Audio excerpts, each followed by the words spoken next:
Gabay at patnubay.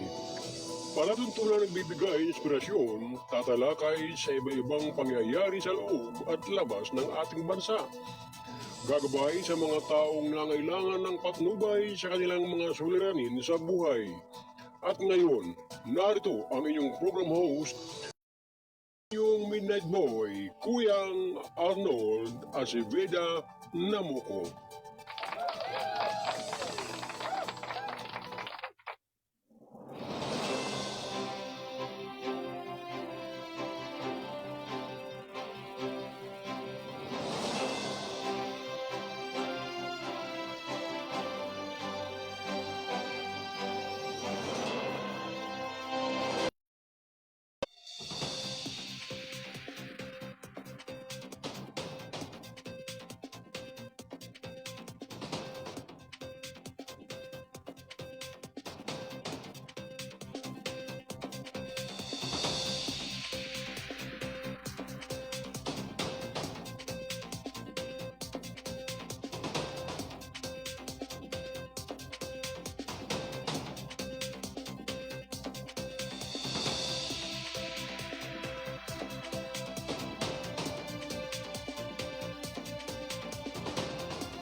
Habang mabigyan naman ang may 110 mga trabahador sa barangay.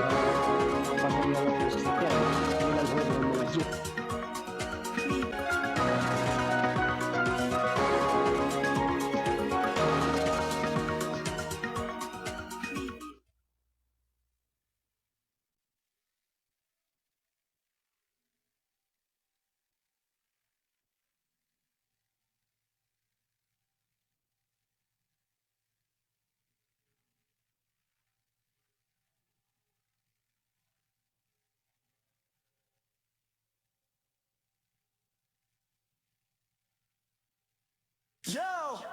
Kasado Broadcasting Service, KBS-AM, Lunes hanggang Biyernes, laging on air. Serbisyo publiko, hatid namin sa masa. Let's go! Let's go! Sa mic at sa camera, laging alerto. Kuya Alan Valenzuela Bordeos, CEO, boss ng kwento. Si Kuya Arnold Aceveda Namuko, program director. Gabay at patnubay, balita at impormasyon, walang palya, protector. When it's Pino Lawson, news director, editor-in-chief. Issue ng lipunan natin sa tao, walang relief. Si Kuya Ben Aludo, prangkado, kakima ang handog. Kwento sa field, tapat at walang palusot. Kasado Broadcasting Service, KBS, LLM, Diario, Radio, TV, hatid ang news. Serbisyo publiko sa bawat baryo at city. Team namin solid, mabilis, wagas at witty. Balita sa umaga, balita sa gabi. Mula sa radyo hanggang sa diaryo, di kami mabibi. Kuya Alan, Kuya Arnold, Kuya Wayne at Kuya Ben. Teamwork solid, wala atrasan, walang talo sa laban. Reporter sa field, editor sa studio. Mabilis na balita, hatid sa bawat kilo. Ikasa mo, gabay at patnubay, issue ng lipunan. Prangkat pakitima, truth ang hatid namin sa bayan.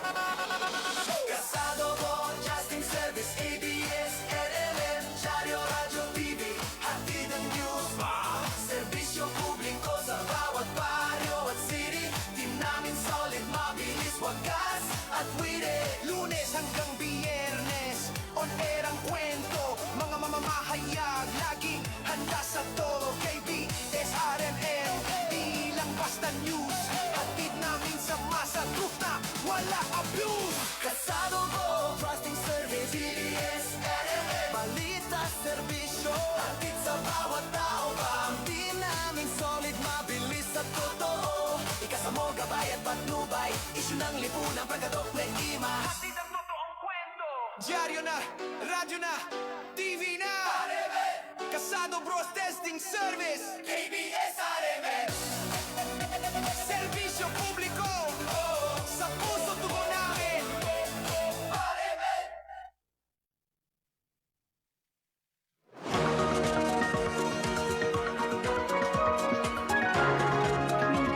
Habang mabigyan naman ang may 110 mga trabahador sa barangay.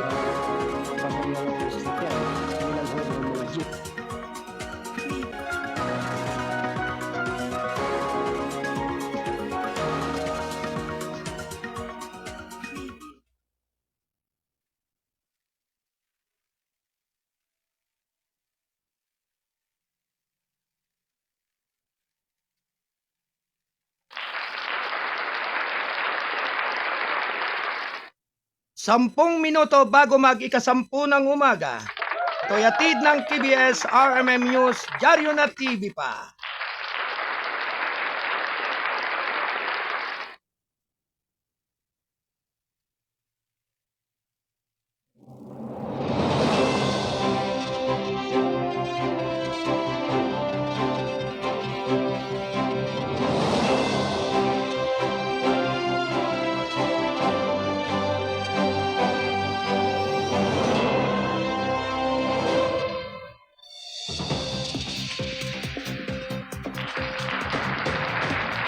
Okay, alright, isang mapagpalang umaga. Mga giliw kong taga-subaybay, Luzon, Visayas at Mindanao, kayo po ay nakikinig at nanonood dito sa KBS RMM News, Dyaryo na TV pa. Dito sa ating palatuntunang gabay at patnubay, dito sa Kasado Broadcasting Service. RMM News, Dyaryo na TV pa. Dito sa ating palatuntunang gabay at patnubay. Samahan po ninyo ako sa loob ng 2 oras ng ating pagtatanghal ngayong araw ng Miyerkules, Abril 15, 2026. Mga gilo kong taga-subaybay, bagamat ilang araw po ninyong hindi napapanood at napapakinggan ng inyong abang lingkod, sa kadahilanan pong may mahalaga lamang pong inaasikaso ang inyong Kuyang Arnold.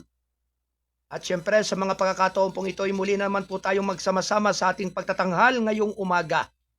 Magsama-sama po tayo hanggang 2 oras ang ating pagtatanghal dito sa ating himpilan ng responsabling mga mamamahayag. At sa pangalan po ng ating station manager Kuyang Alan Valenzuela Bordeos, ako naman po ang inyong abang lingkod.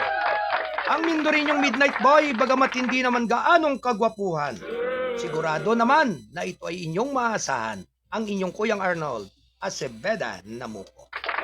Nagpupugay ng isang napakainit na araw ngayong araw ng Miyerkules. Dahil nga po sa mainit na sinag at sikat ng araw ay talagang tumatagos po sa balat ng lahat ng mga lumalabas ng kanilang mga tahanan. Kaya't ang kailangan po ay magbitbit ng pananggalang sa init.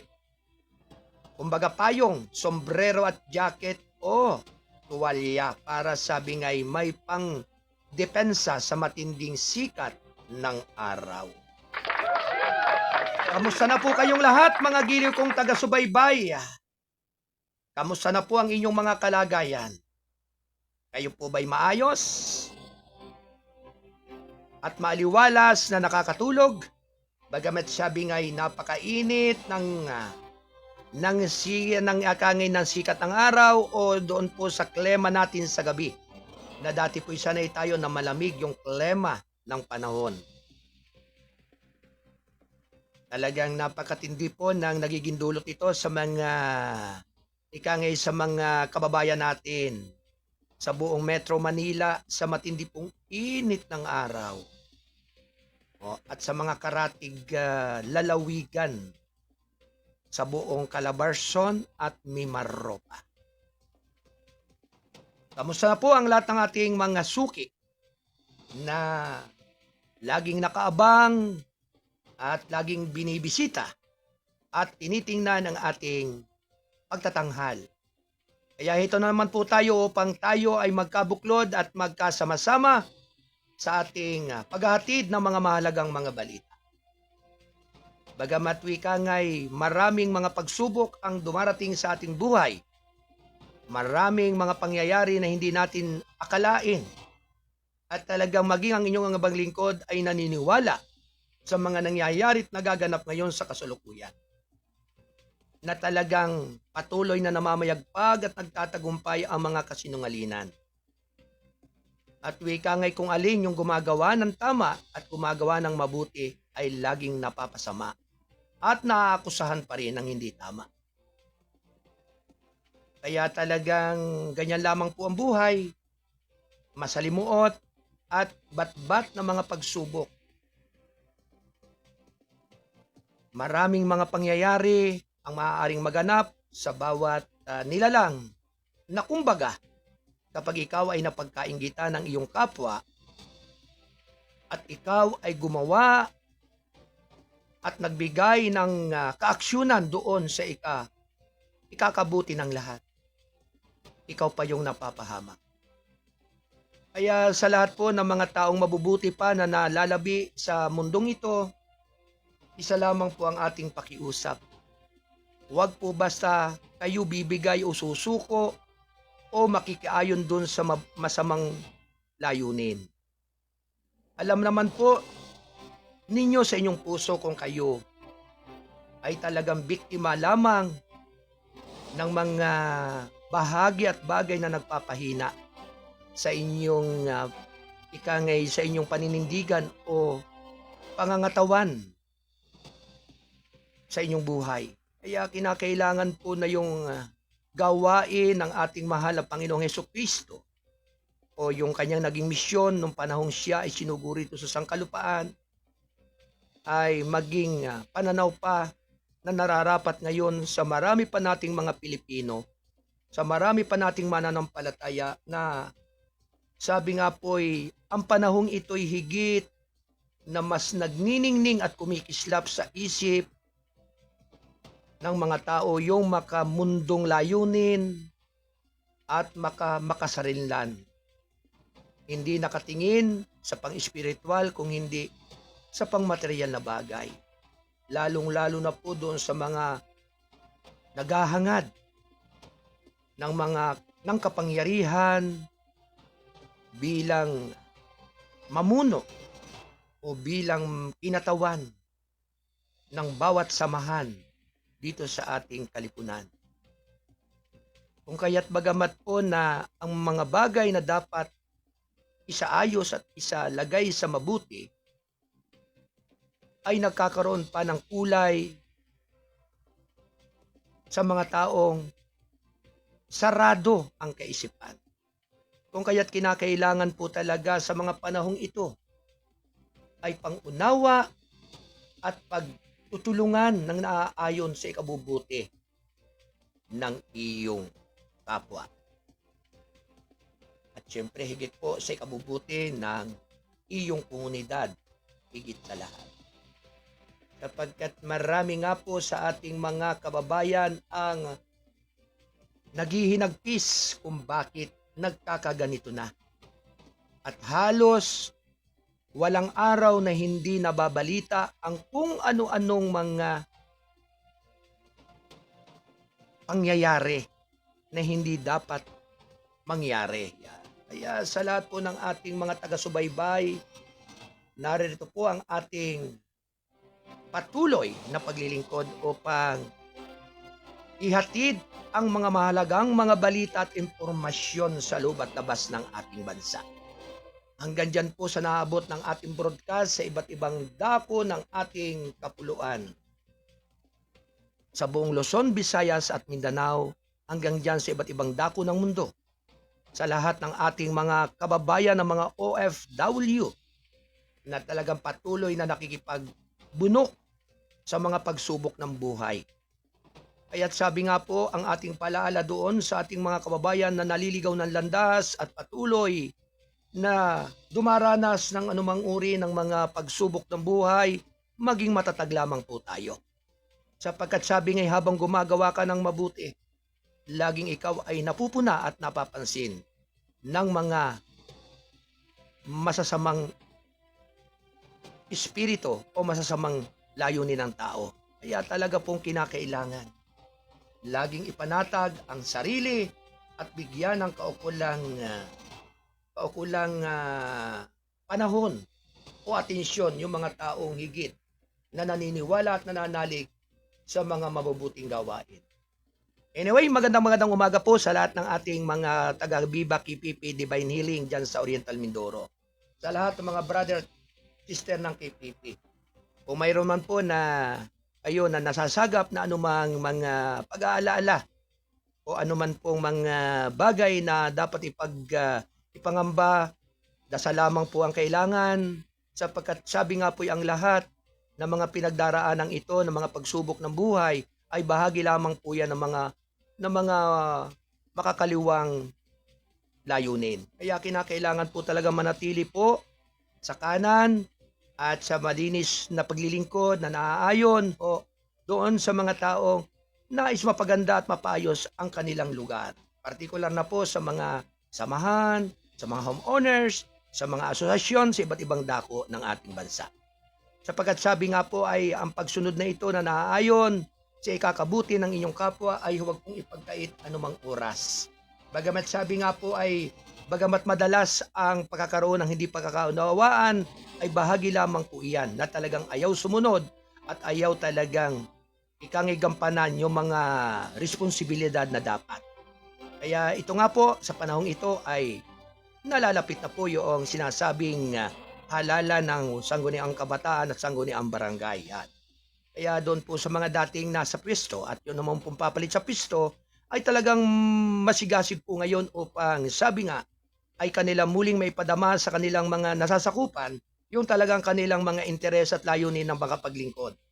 Kaya lamang po talaga, marami po talagang nagiging problema ho.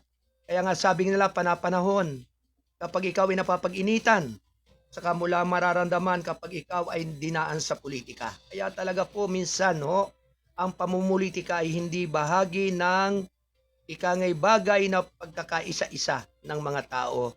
At talagang lagi pong nananaig pa rin yung sabi ngay nakatapos na o nairaos na ay mananatili pa rin politika sa kanilang mga damdamin. Kaya sabi nga po ay dapat po talaga na kapag dumadating ang ganyang panahon ay talagang kinakailangan pong nagkakabuklot at nagkakaisa hanggang sa kasulukuyan na yan ay ginagampanan at ginagawa kahit man makatapos na sana. Ay kinakailangan kalimutan yung mga bahagi na minsan ay hindi mo naayunan at sa mga panahon na ikaw ay naririyan, kinakailangan po talaga ay akayin at pagkaisahin at pagkasunduin ang bawat mong nasasakupan. Kaya talaga po ang ating po ditong palaala at sa mga komento po ng ating mga nakikinig at nanonood ay talagang kinakailangan pong lagi tayong maging always ready anytime. Anyway, ang ating pong nakakasama dito sa ating technical site sa Studio 1 ay si Ate Del Rose Aldea Santos bilang tumatayong production assistant at si Ate Rosemary Paderon Lausot. At syempre sa atin pong mga nakakasama po sa Studio 2, buluwagan ng balitaan na kinaroroonan ni Kuyang Alan Bordeos ang ating publisher. Likewise kay Ate Cora Biernes, kay Ate Joy Pasco at kay Attorney Mike Bordeos. Magandang umaga po sa inyong lahat at ganun din sa ating nasa Studio 3 na buluwagan ng ating balitaan, ng ating news director, ang angkor ng isyu ng lipunan, ang Bisayang Tisoy na si Kuyang Dwayne Espino Lauson.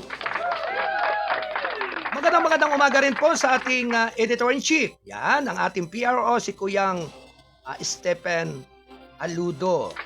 Yan, sa ating nasa Studio 4 dyan sa Zambales, sa kinaroroonan ng ating chief reporter na si Kuyang Pen Aludo. Magandang umaga po sa inyong lahat. Likewise kay Brother Mario Beron ng Oriental Mindoro. Mapagpalang umaga po sa inyong lahat yan. Siyempre sa lahat po ng mga Beron family at sa mga KPP family dyan sa Bangkatan. Magandang umaga po. Kay Brother Ansel Arroyo. Yan, kamusta na Kuyang Ansel? Si Sister Nora. Yan.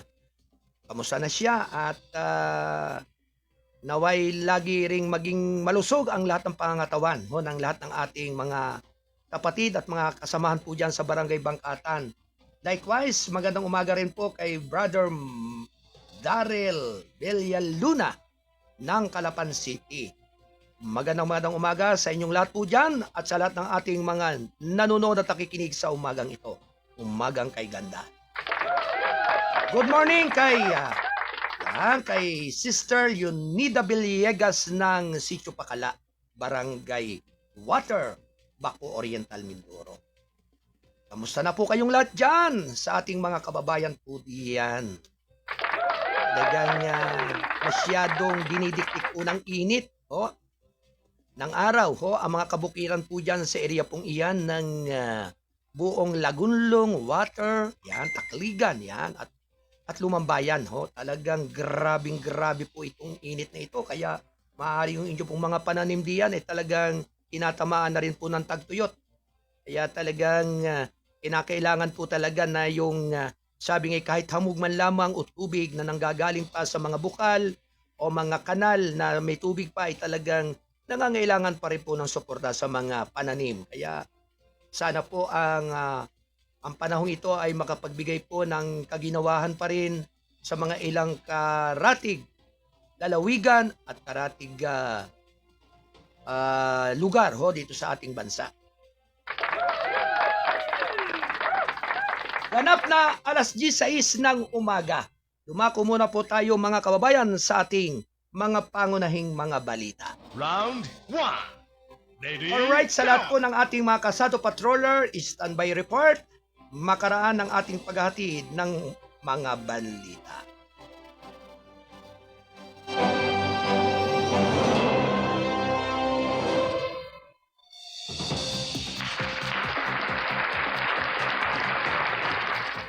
Narito ang ating mga pangunahing mga balita. Round 1. Lady, Alas 17 ng umaga. Groundwork, sinimulan na ang groundwork sa NIA Road Housing Project sa ilalim ng 4PH DH Sud ng PBBM.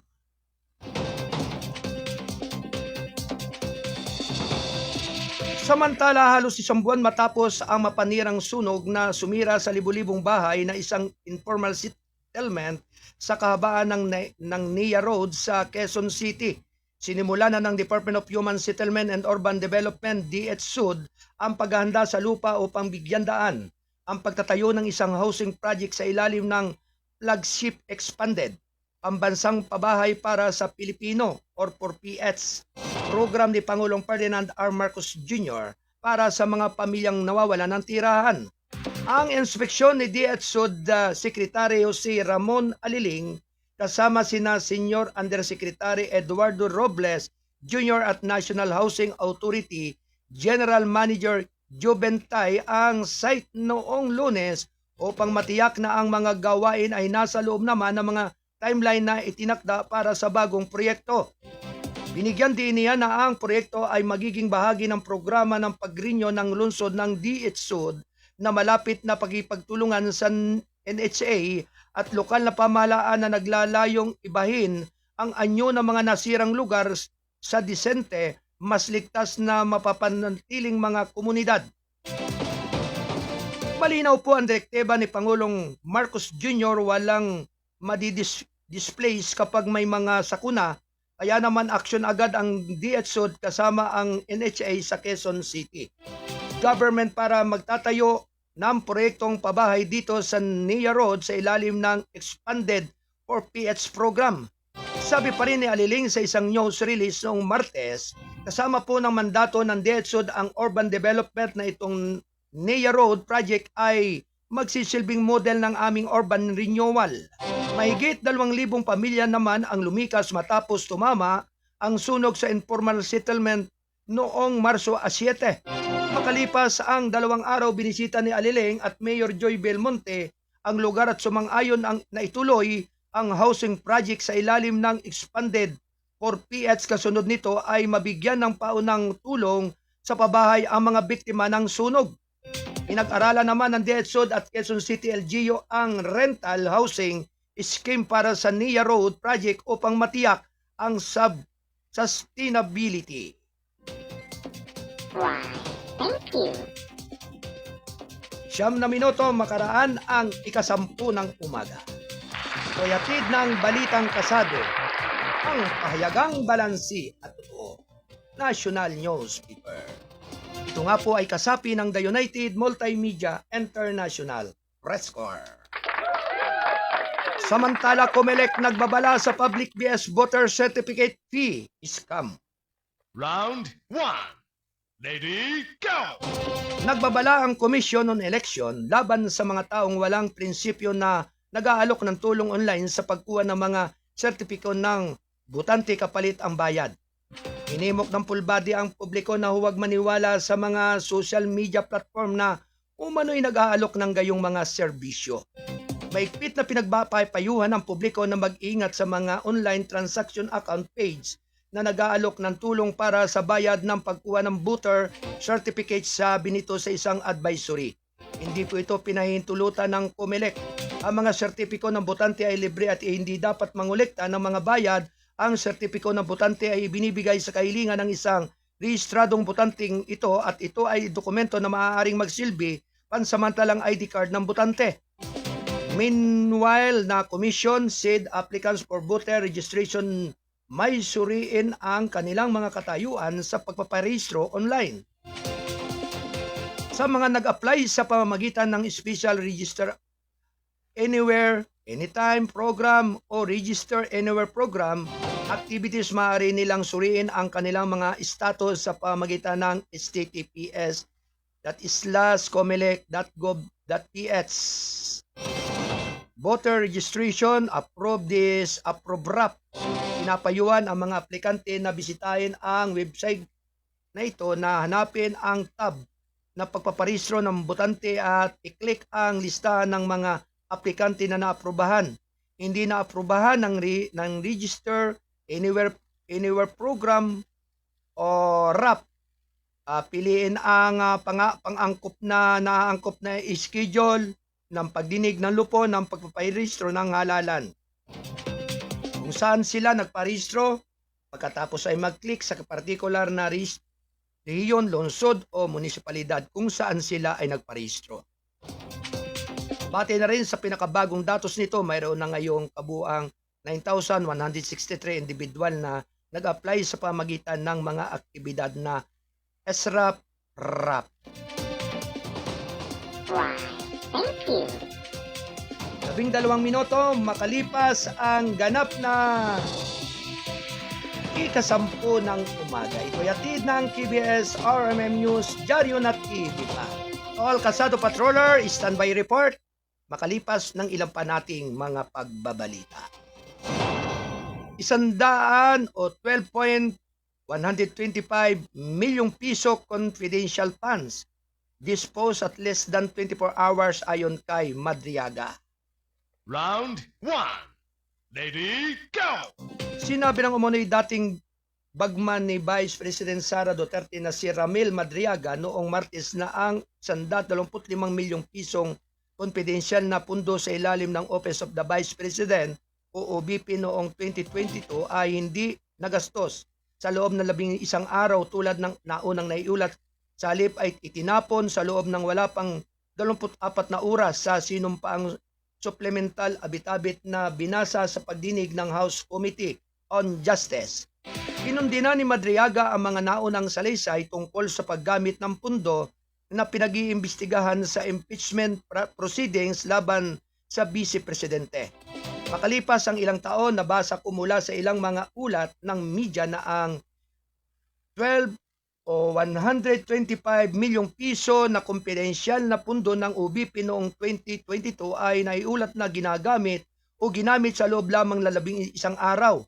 Mali ito dahil personal kong itinapon ang pera sa loob ng wala pong 24 na oras, sabi na Madriaga sa kanyang abit-abit.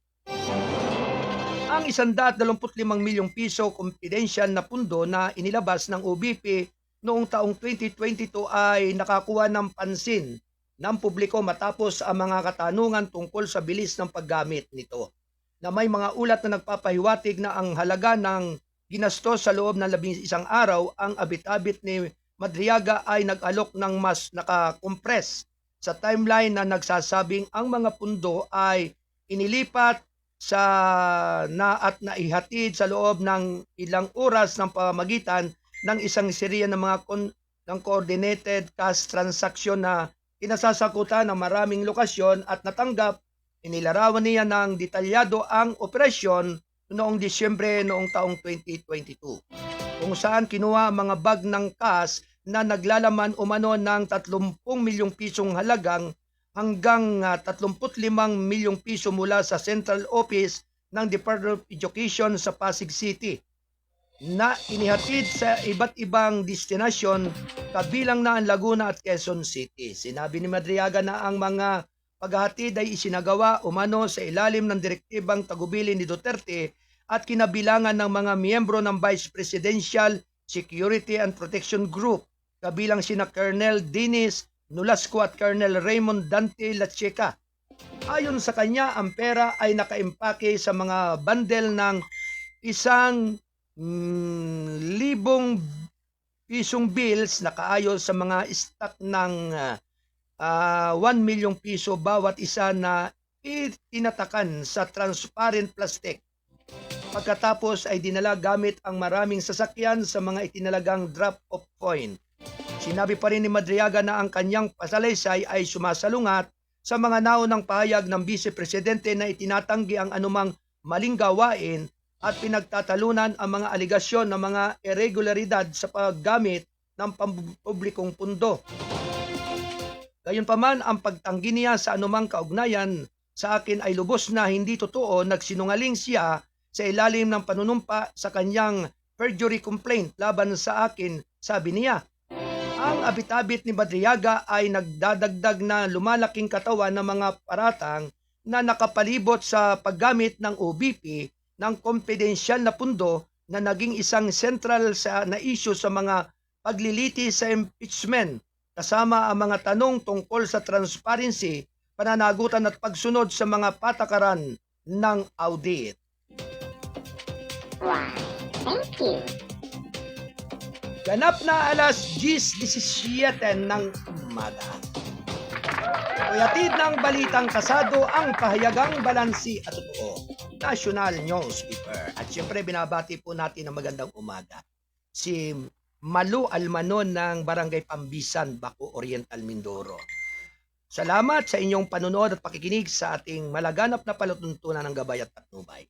At syempre ang ating pong publisher ay nasa Studio 2 patuloy po ang kanyang monitoring sa lahat ng ating sa ating pong mga tagapakinig at sa ating palatuntunan. Kaya binibigay lamang po natin sa ating mga kababayan yung ating iba yung paghingi ng paumanin sa mga ilang araw po na hindi po tayo nagkita-kita sa ating palatuntunan. Kaya sa inyo pong lahat, ikangay magandang araw po at naway laging manatili po yung ating sigla at kalakasan ng ating kalusugan.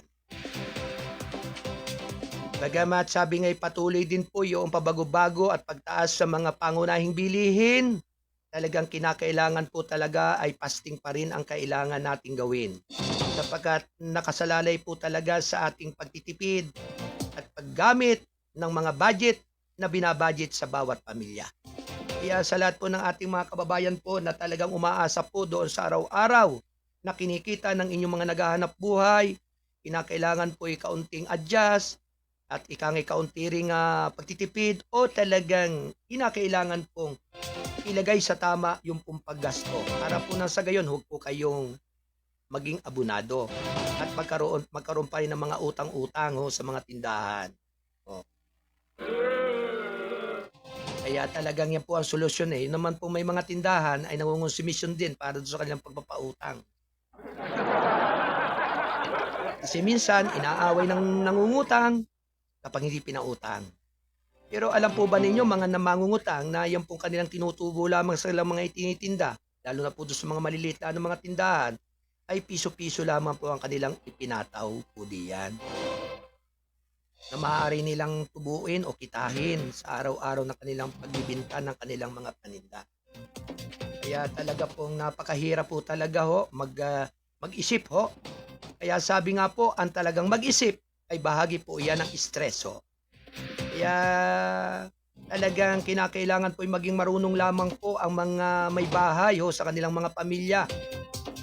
Sapagkat napakahirap po talaga ngayon ang maghanap buhay, lalo na po kung matindi ang init ng araw. Kawawa naman po yung ang pinagkakakitaan po ay doon po sa pamagitan po ng pangungonstruction lamang. Yung po mga helper o mga ikangay mga manggagawa na talagang bilad sa araw, ay kawawa po naman talaga.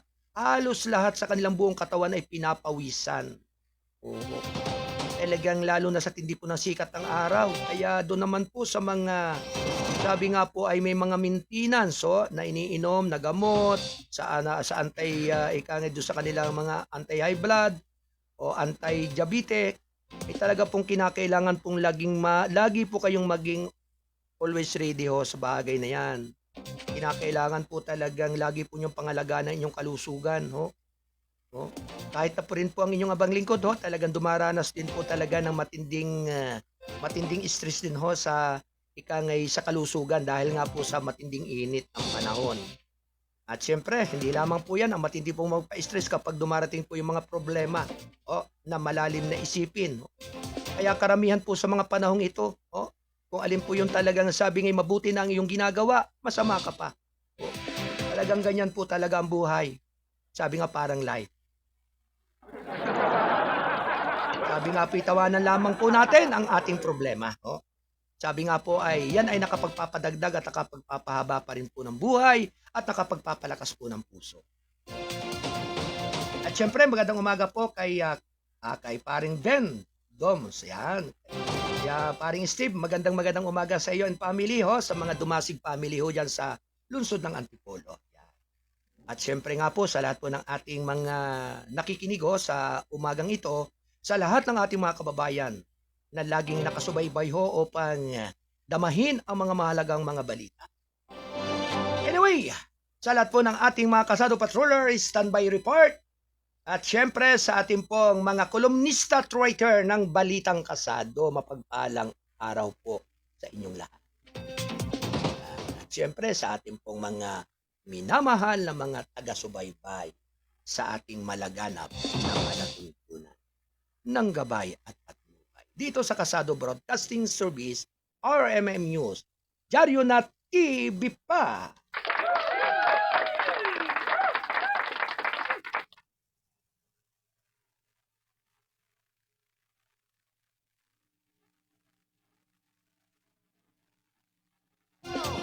Kasado Broadcasting Service,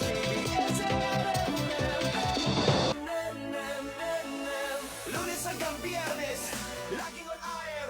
Serbisyo publiko, hatid namin sa masa. Let's go! Let's go! Sa mic at sa camera, laging alerto. Kuya Alan Valenzuela Bordeos, CEO, boss ng kwento. Si Kuya Arnold Aceveda, Namuko, program director. Gabay at patnubay, balita at impormasyon, walang palya. Protector, when is Pino Lawson? News director, editor-in-chief. Issue ng lipunan natin sa tao, walang relief. Si Kuya Ben Aludo, prangkado, kay Kima ang handog. Kwento sa field, tapat at walang palusot.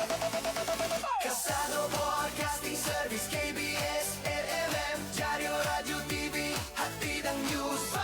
Serbisyo publiko sa bawat baryo at city. Team namin solid, mabilis, wagas at witty. Balita sa umaga, balita sa gabi. Mula sa radyo hanggang sa dyaryo, di kami mabibi. Kuya Alan, Kuya Arnold, Kuya Wayne at Kuya Ben. Teamwork solid, wala atrasan, walang talo sa laban. Reporter sa field, editor sa studio.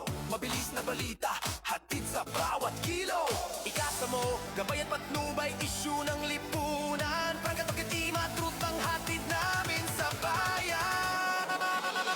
Kasado Broadcasting Service, ABS, RMM, Dyaryo Radio TV, hatid ang news. Serbisyo publiko sa bawat baryo at city. Team namin solid, mabilis, wagas at witty. Lunes hanggang Biyernes, on air ang kwento. Mga mamamahayag, laging handa sa todo. KBS, RMM, di lang basta news. Hatid namin sa masa, truth na wala abuse. Kasado Broadcasting Service, CBS, RMM, balita, serbisyo, hatid sa bawat tao. Team namin solid, mabilis at totoo. Ikasa mo, gabay subaybay at patnubay, isyu ng lipunan, pagkatok na imas. Hatid ang totoong kwento. Dyaryo na, radyo na, TV na. Kasado Bros Testing Service, KBS-RMN. Serbisyo publiko, sa puso tugon namin.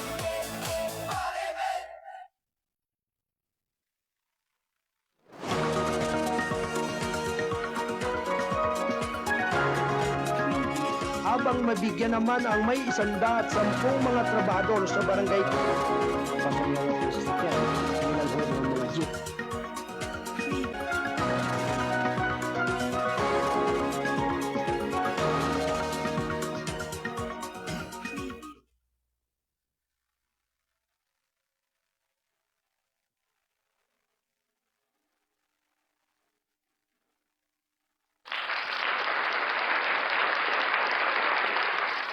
Alas 10:25 ng umaga. Ito yatid ng KBS RMM News, Dyaryo na TV pa.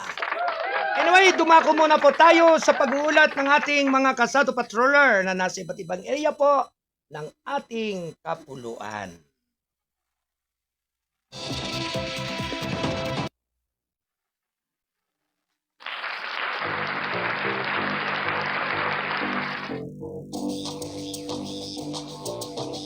Anyway, may pag-uulat ng ating Kasado Patrol. Magmumula po dyan sa area at lugar ng Metro Manila. Naririyan si Kuyang Don Robert Ramero upang ihatid ang kanyang balita. Ito po mga kababayan ay may kinalaman po sa electronic ticketing system. Pinatutupad sa mga passenger vessels ayon sa Marina. Ang detalye po ay magmumula kay Kasado Patrol 20.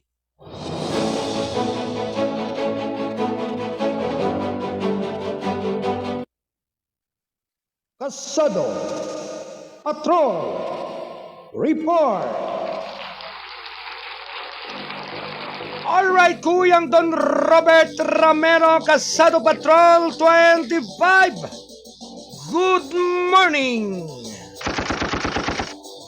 Good morning, Kuyang Arnold, mga kaibigan. Ipinagutos ng Maritime Industry Authority o Marina sa lahat ng domestic passenger vessels na gamitin ang online electronic ticketing system para sa ligtas at mabilis na biyahe ng mga barko sa karagatan sa bansa.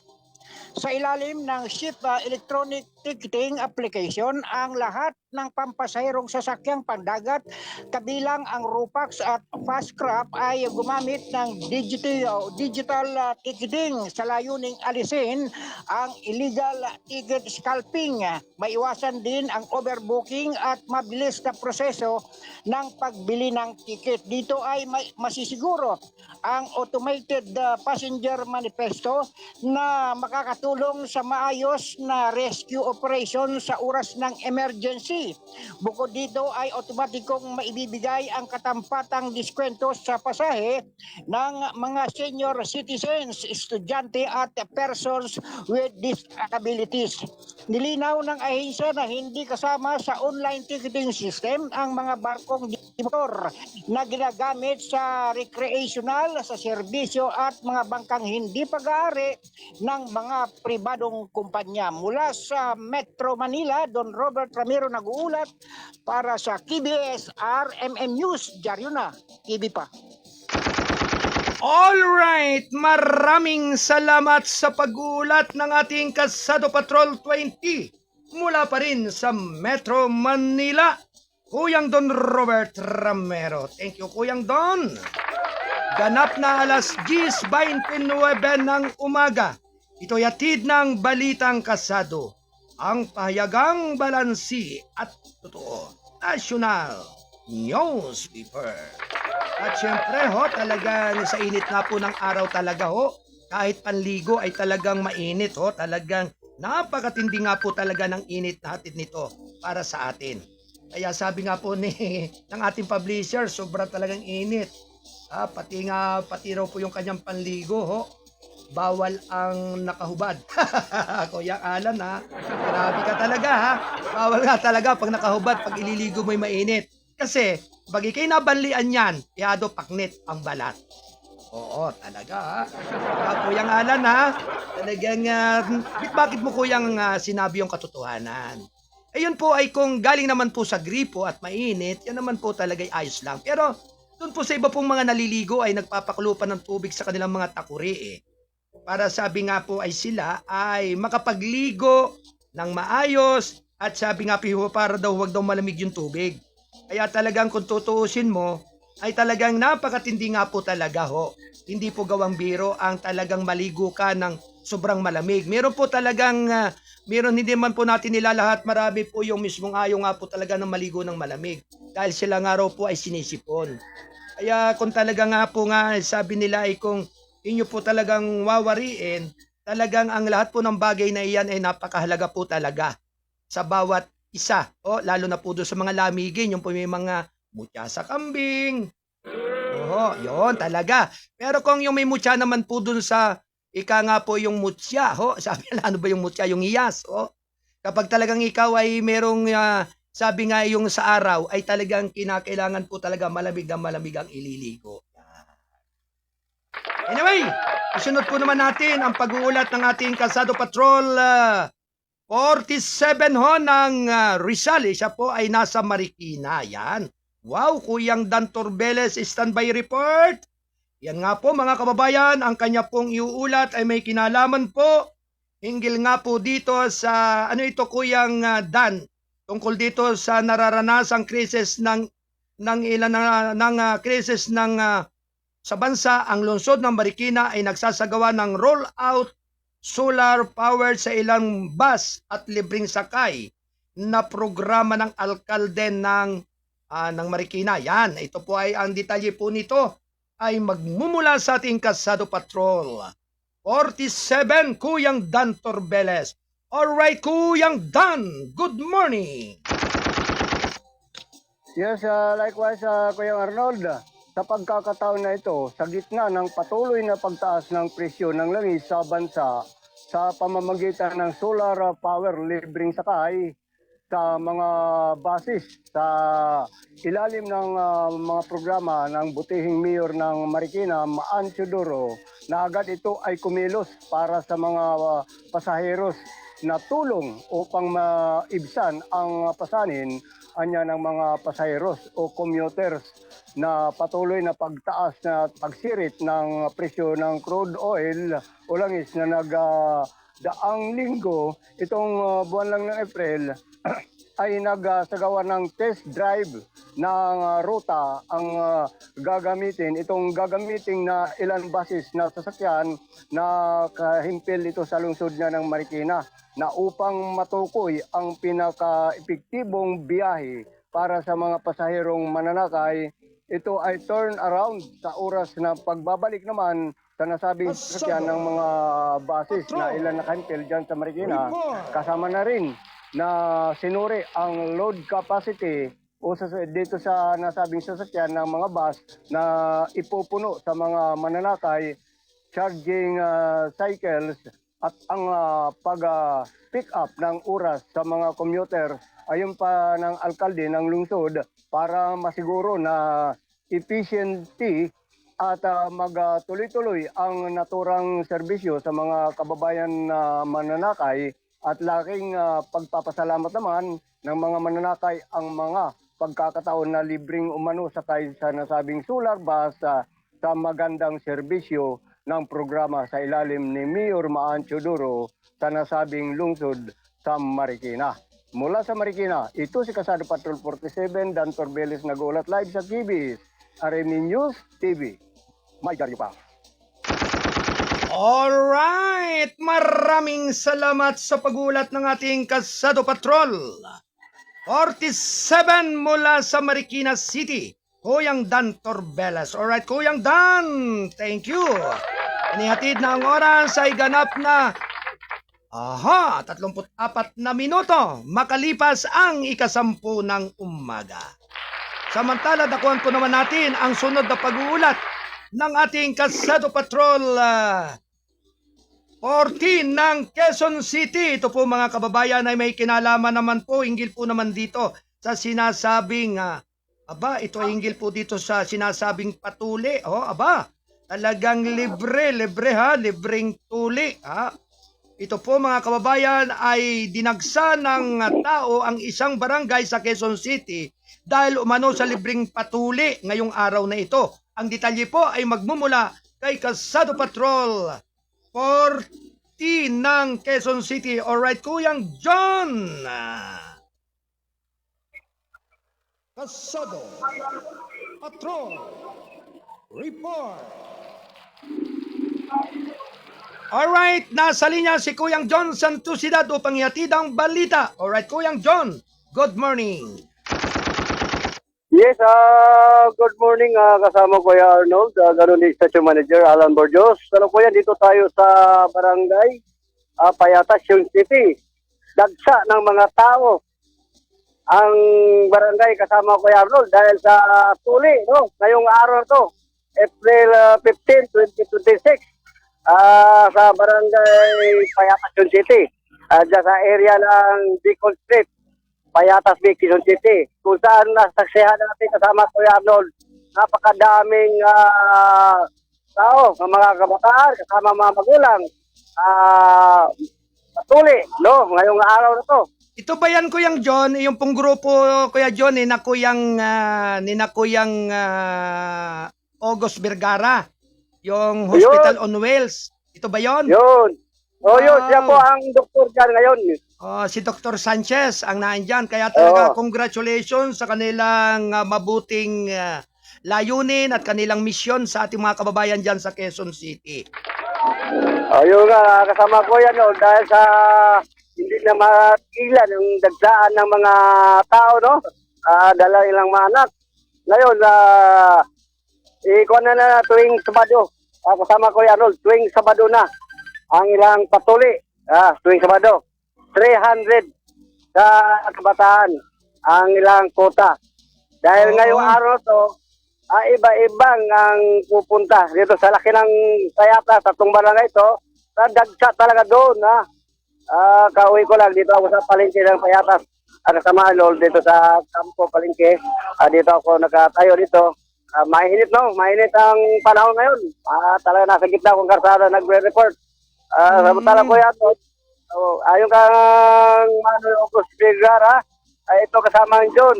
Talagang sa dami ng magpatuloy ngayong araw to, hindi niya kalain nga ganun schedule ang iba. Tuwing Sabado na, tuwing Sabado, ang ilang patuli, walang limit ang ilang patuli ngayong araw na to kasama ko yan doon. Schedule, ilagay at 300 kuta kabataan patuli. Ilagay lang sa Facebook, no, sa page ng Barangay Payatas. Raskal Doktor, ang kapitan ng punong barangay ng Payatas. Napakagandang similarity niyan, Kuyang John, sa ating mga kabataan diyan, doon sa mga talagang ikangay gustong mawala at mabinyagan sila, ho. Bilang sa kanilang pagkalalaki, talagang patuli ay talagang regular na yan ay ginagawa talaga kapag Holy Week, yung sabi panahon nga ng Kwaresma. Pero ngayon na may panahon ng bakasyon, kaya tama-tama yan, Kuyang John. Kaya tama yun, ipinaabot natin sa ating mga kababayan na nagmumula sa iba't ibang dako ng Metro Manila, ay talagang ibig sabihin niyang, Kuyang John, ay meron silang sinasabing libreng tuli diyan sa Barangay Payatas yan sa Quezon City. Hindi lang yan, Payatas ko, tama ko yan, no? Siyempre, meron ding ibang patuli, mga kansilor, no? Patuloy yan, mga barangay. Pero ngayon dito sa Payatas, talagang nag-umpisa na lang tuli, no? Dapat ngayong araw na to, sa daming, tuloy-tuloy na hanggang alas 5 yata kasama ko yan na tuli ngayon. Pero sa Sabado, tuwing Sabado, ay 300 na lang kabataan ang ilang kukunin nila. Patuli. Talagang napakapalad talaga ng lugar na iyan, ang Barangay Payatas, kasi nagkaroon dyan ng isang hospital na talagang pinagdarausan ng mga operasyon ng grupo ng Hospital on Wheels sa panguna ni Dr. Sanchez. Di ba, Kuyang John? At saka Kuyang August Vergara. At ang kanyang buong team. Kaya talagang malaking katulungan yan sa ating mga mamamayan. Mga eh, ano-ano Kuyang John, yung mga inoopera ba diyan nila kapag panahon ng yung kumbaga, ayon sa sinasabi nila ay nag-oopera sila ng goiter. Yan ang pangunahin, di ba? Goiter at oil sir, tama bingot at saka Oo. yung may luslos, yung may mga bukol sa iba't ibang parte ng katawan na dapat alisin. Yan. Yung talagang ginawa ni Dr. Manuel August Vergara. Dahil malakas siya doon sa DepEd, no? Malakas siya doon. Siya sa mga hospital. Talagang tuloy-tuloy. Sabi niya sa akin, tuloy-tuloy ang serbisyo para sa Payatas. Dahil siya ang doktor dyan sa Payatas, kasama ko yung Arnold. Araw-araw, gabi-gabi, na dyan siya. Para bago sa lahat, sinabi niya sa akin, mamunta siya ka Alan Burgos. At lalo na sa'yo, Kuya Arnold, binanggit ko kanina. Sabi, kamusta na lang po sa kanila. Alan, Coco, team ng Kasado. Salamat sa hindi niya kalahin na dumating ako ngayong araw na to sa ganap na patuloy. Kaya congratulations sa Operation Tuli ng grupo ni Manoy August Vergara sa pangunan ni Dr. Sanchez and lahat ng ating mga doctors na naririyan. Kaya pinararating natin sa ating mga kababayan na talagang iyan ay maraming mga project sila o na talagang nais silang ipagkaloob sa ating mga libu-libong mga kababayan, yung libreng tuli. Kaya Kuyang August, lagi mo silang tutukan at antabayanan ang kanilang ay kangay mga gawaing iyan dyan sa atin, dyan sa lugar ng Quezon City. Yun po. Bago tayo magtapos ko yan, binabati ko lang, nandito ako sa gitna, sa gitna ng Kanto News, yung sa Harma Stock. Dito tayo sa Harma Stock. Ito, pang-snack to, mga masarap na pagkain. Dito rin sa MJ Store, grocery. Dito ako. Ganun din na Lugaw Mami. Silog at Six to Go. Texas Pharmacy. Nakikinig sila dito sa ganitong oras kasama ko yan. May report ako mamaya tungkol sa operasyon sa mga operatiba, Alright, babalikan kita. Babalikan kita maya-maya, Okay. mga ilan nating pagbabalita. Alright, Kuyang John! Okay. Mula dito sa Quezon City, ako si John Santos Kasado Patrol 14 nagulat para sa CBS RM News. Diyan na TV pa. Ito Kuya Arnold. Alright, mga kababayan, maraming salamat sa pag-uulat ng ating Kasado Patroller, Kasado Patrol 40 ng Quezon City, Kuyang John Santosidad. Samantala mga kababayan, tuloy-tuloy lamang ang ating paghatid ng mga karagdagang mga balita. Round 1. Ready, go!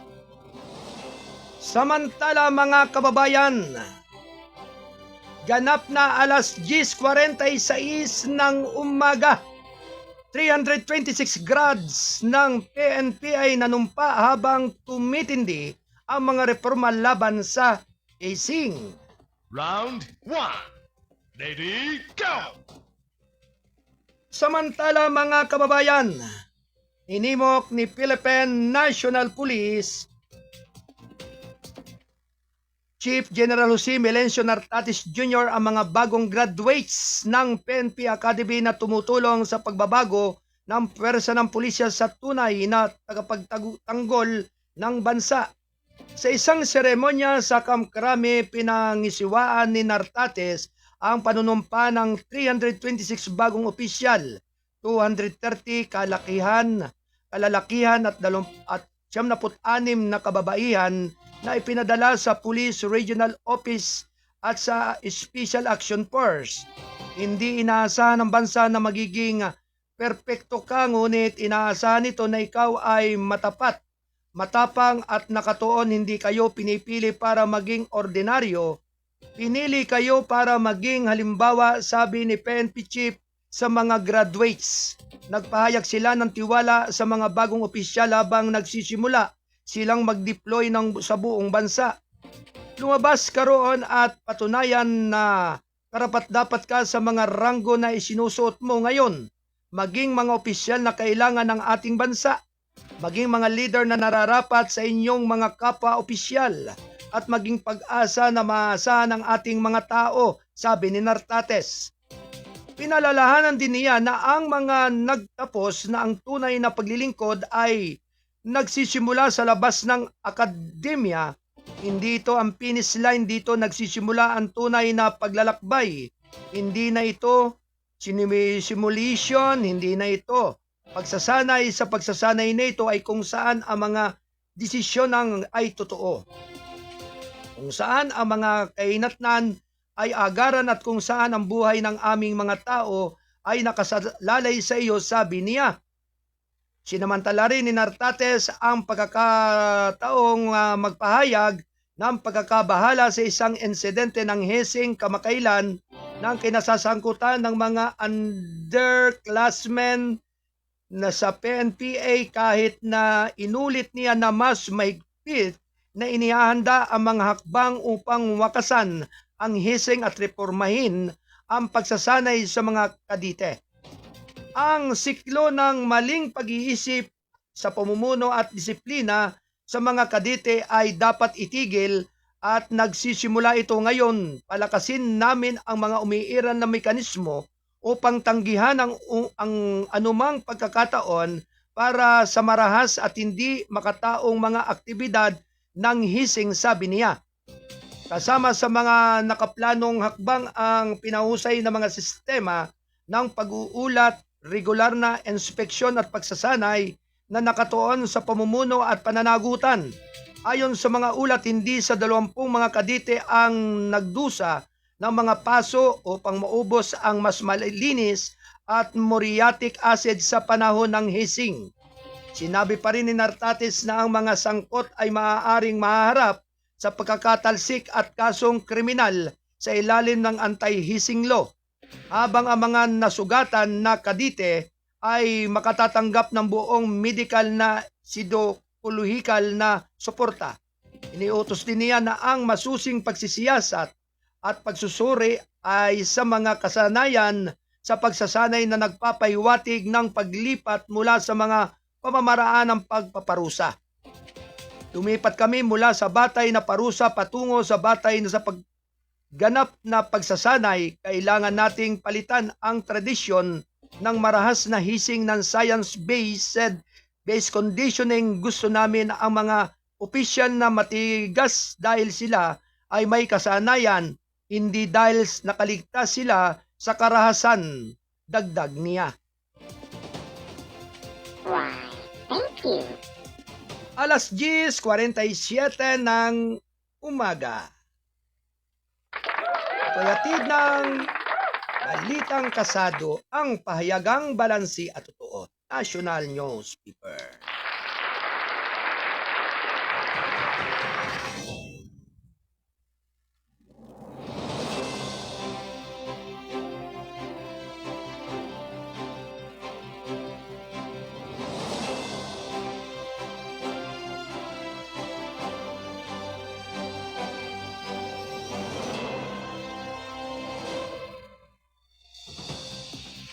Alright mga kababayan, tuloy-tuloy lamang ang ating paghahatid ng mahalagang mga balita. Tulpo nagsusulong ng institutionalization ng livelihood program ng DSWD. Round 1. Ready, go! Ang Sustainable Livelihood Program ng Department of Social Welfare and Development ay itinutulak na maging permanente pangmatagalang solusyon sa kahirapan sa lampas na pananandili ang tulong sa isang pampublikong pandinig noong Martes ng Senate Committee on Social Justice, Welfare and Rural Development. Sinabi ni Committee Chairman Senador Erwin Tulfo na ang mga interbensyon ng gobyerno ay dapat lalampas sa pansamantalang tulong at pagtugon sa sustainable income opportunities. Hindi dapat na tugunan lamang ang agarang pangailangan. Ang mga ayuda po ay pansamantala lamang po iyan, at the solution lamang po, sabi niya. Sinabi niya na ang programa ay dapat na institutionalize upang matiyak ang pagpapatuloy sa iba't ibang administrasyon. Kailangan nating i-institutionalize ang programang ito kahit na wala po tayo dito. Nasa ilalim pa rin ng DSWD ang programang ito na idinagdag niya. Ang SLP ay nagbibigay ng tulong sa kapital, pagsasanay sa kasanayan at suporta sa merkado upang matulungan ang mga benepisyaryo na matatag o mapapalawak ang mga proyektong pangkabuhayan. Ayon pa rin kay DSWD Assistant Secretary Edmond Monteverde, 4.1 milyong benepisyaryo na ang nagsabing programa mula noong 2011 na may 78.86%. Success rate sa 1.2 milyong nasusubaybayan. 1.2 milyon po yung na-monitor namin at 78.86% po yung success rate, sabi ni Monteverde. Gayunman, kinilala niya ang mga kakulangan sa pagsusubaybay dahil sa limitadong lakas o tao at mapagkukunan. Unang-una po, kulang tayo sa administrative post. Hindi talaga gayong i-cover yung total na 4.1 milyon. Aniya, dinagdag pa niya na ang mga natural na kalamidad, mga isyo sa panloob na organisasyon at paglipat ng mga benepisyaryo ay kabilang sa mga salik na nakakaapekto sa resulta ng proyekto na nagtulak sa DSWD na ipakilala ang mga mekanismo ng financing para sa mga apektadong proyekto ng kabuhayan. Sinabi pa rin ni Tolpo na ang pag-institutionalize ng SLP ay nangailangan din ng dagdag na pundo lalo na para sa pagkuha ng mas maraming tauhan upang palakasin ang monitoring at pagpapatupad. Sinabi pa ng Department of Budget and Management na ang suporta sa pagpundo ay maaaring ibigay na papailalim sa pagsusuri ng eminongkahing panukala. Sinabi ng Senate panel na ang hakbang na ito ay naglalayong magtatag ng isang napapanatiling sistema na makakatulong sa mga Pilipino na bumuo ng matatag na pinagkukunan ng kita at mabawasan ang pag-asa sa tulong ng gobyerno. Thank you. 8 minuto bago mag-11 ng umaga. Kayatid ng PBS RMM News, Diaryo na TV pa. Samantala, Kasado Patrol 40 standby report. Round 1. Government nakita ang fuel discount at iba pang tulong para sa middle income earners.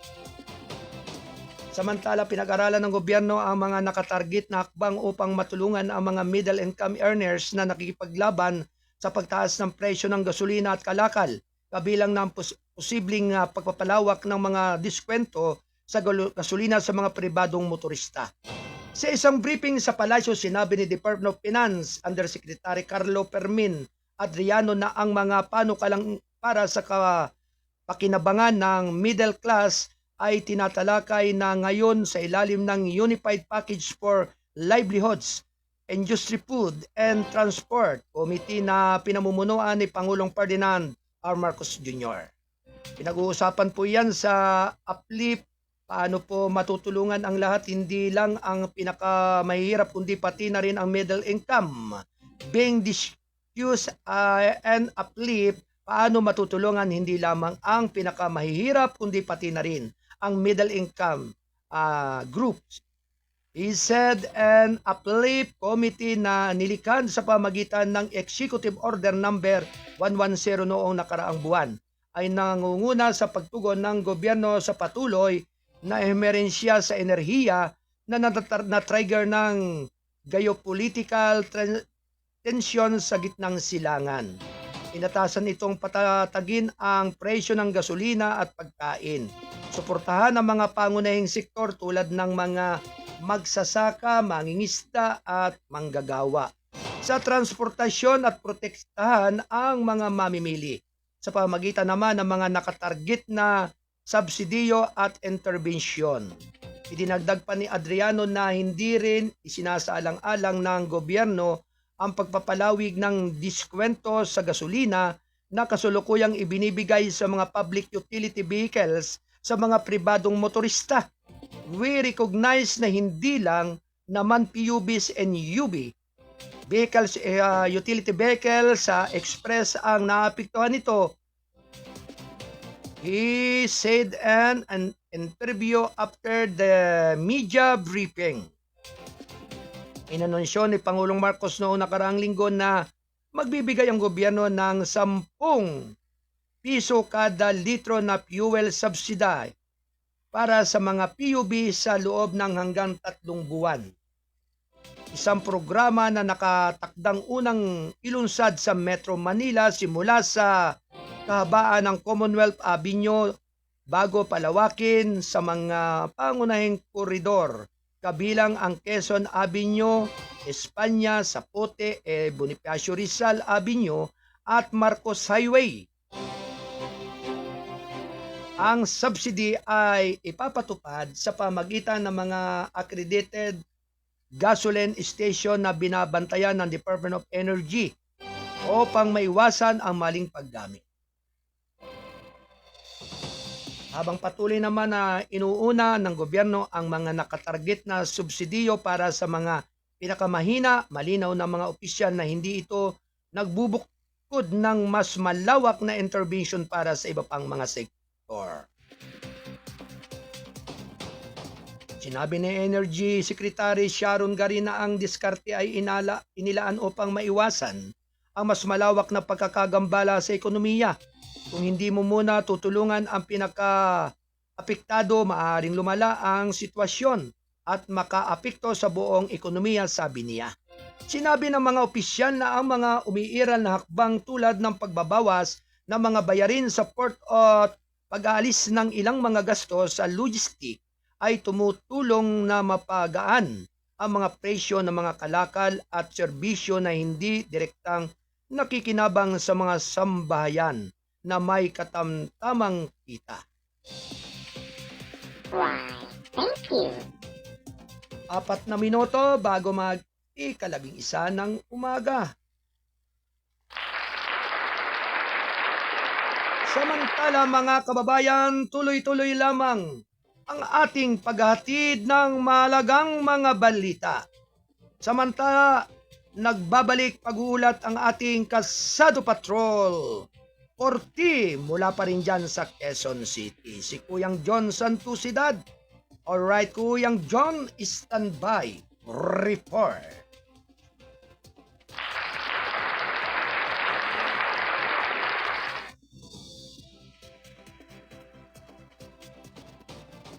Tatlong minuto bago mag-11 ng umaga, ito'y hatid ng Balitang Kasado, ang pahayagang balansi at totoo.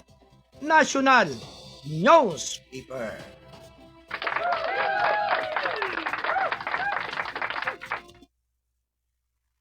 Kasado Patrol Report.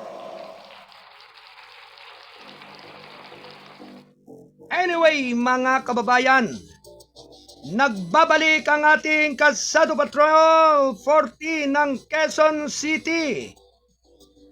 Sa kanyang pagbabalik, ito po ay, siyempre mga kababayan, ay may hatid na balita ang ating Kasado Patrol 40. Alright, Kuyang John Santusidad ng Quezon City. Sa iyong pagbabalik, good morning muli.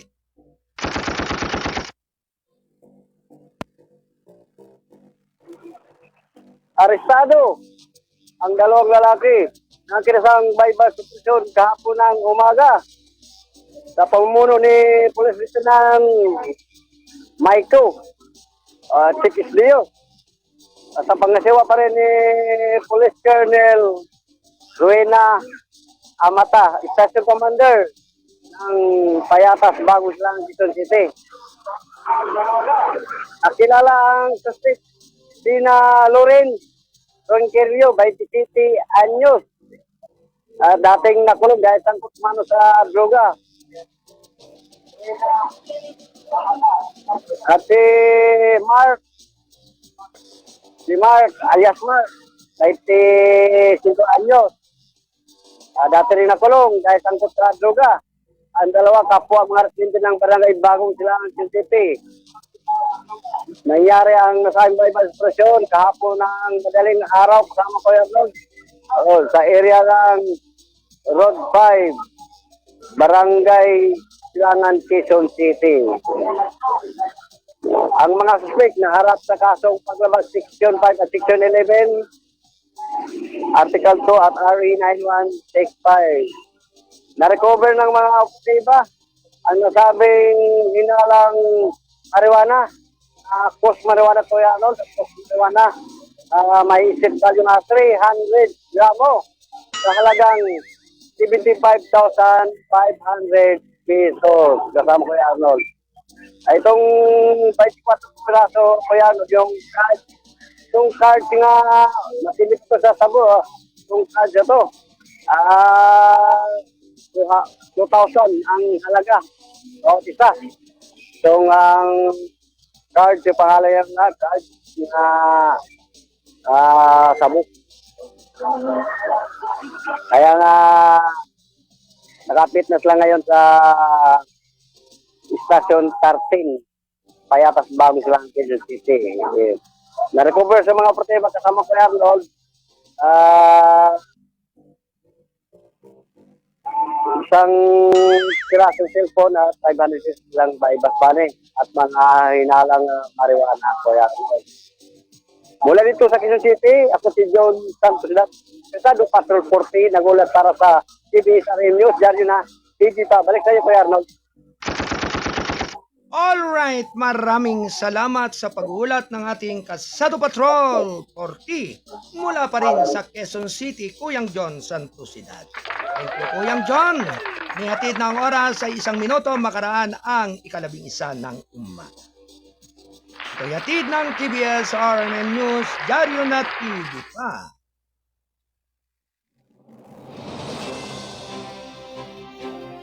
Samantala mga kababayan, tuloy-tuloy lamang ang ating paghatid at karagdagang mga balita.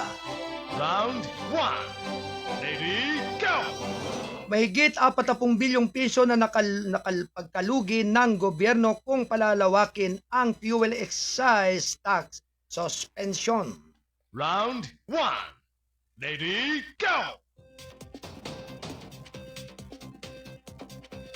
Samantala mga kababayan, maaaring mawala na ng kita ang gobyerno ng hanggang 43.6 bilyong piso sa loob ng 3 buwan kung palalawigin nito ang suspension ng excise taxes sa pamamagitan ng pagsasama ng diesel at gasolina.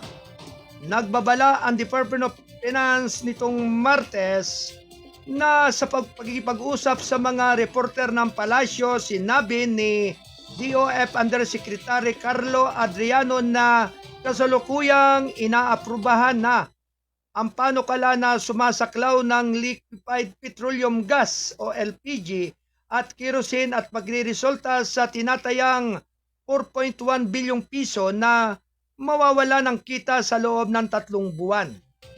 Ngayon kung magpasya kang isama ang suspension ng diesel at gasolina,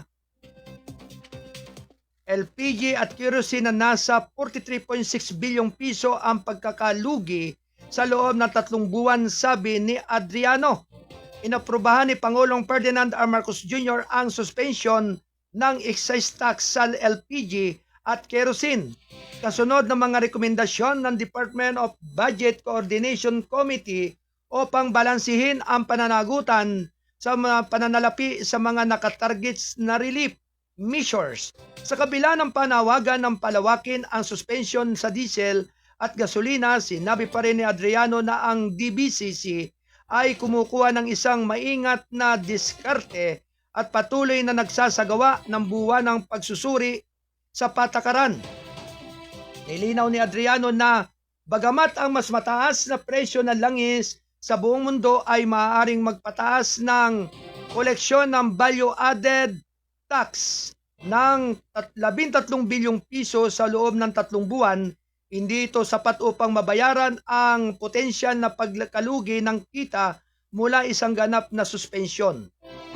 Muli kong inaasalang-alang mo ang full suspension ng diesel at gasolina kung isasama po ito Muli ang kabuang pagkakalugi ay magiging 43.6 bilyong piso at ang iyong karagdagang koleksyon ng VAT ay nasa paligid ng 13 pesos hanggang 14 bilyong piso at saka may negative revenue loss na humigit kumulang na 30 bilyong piso ayon sa balita.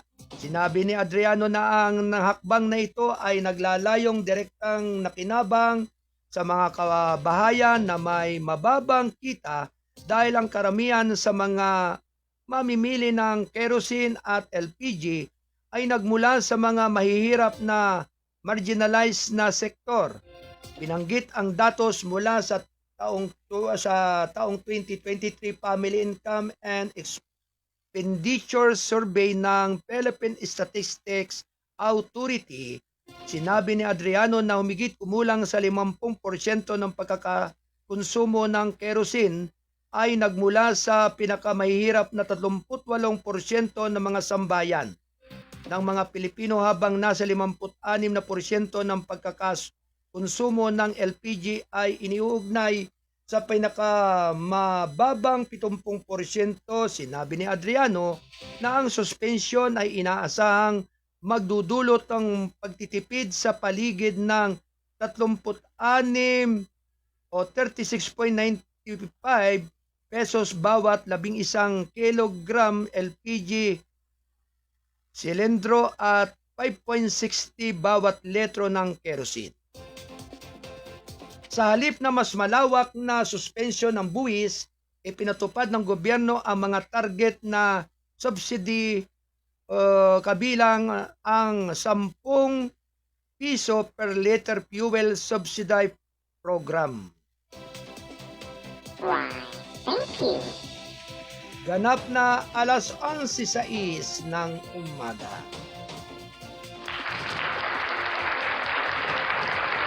Hello, good morning Kuyang Arnold. Ingat ka palagi, mahal ka namin, God bless. Maraming salamat. Kuyang Judy Tulang Soyman Jr. Isa po siya sa ating kasado patroller na talagang ikangay patuloy ang kanyang paggala sa mga lansangan sapagkat siya po ay heavy equipment driver, truck driver. Kaya talagang ito po ay isa po nating napakahusay at maginoong kasamahan sa ating kasado broadcasting service na naghahatid rin ng mga mahalagang mga informasyon at balita at mga pangyayari po sa loob at labas ng ating bayan. Anyway, tuloy-tuloy lamang mga kababayan ang ating mga karagdagang balita. Marcos pinalawig ang deadline ng paghahain ng ITR hanggang Mayo 15. Round 1. Lady, go! Pinalawig ni Pangulong Ferdinand R. Marcos Jr. ang deadline para sa paghahain ng 2025 annual income tax returns hanggang Mayo 15 taong 2026 na nagbibigay sa mga nagbabayad ng buwis ng mas maraming oras upang sumunod ng walang parusa. Sa isang post sa social media noong Martes, sinabi ni Pangulong Marcos na ang extension mula sa orihinal na deadline ng Abril 15 ay naglalayong maibsan ang pasani ng mga nagbabayad ng buwis, lalo na sa gitna ng pagtaas ng presyo sa gasolina. Sa mas oras ang bawat taxpayer na makapag-file ng maayos at walang ipapataw na penalty, sabi niya.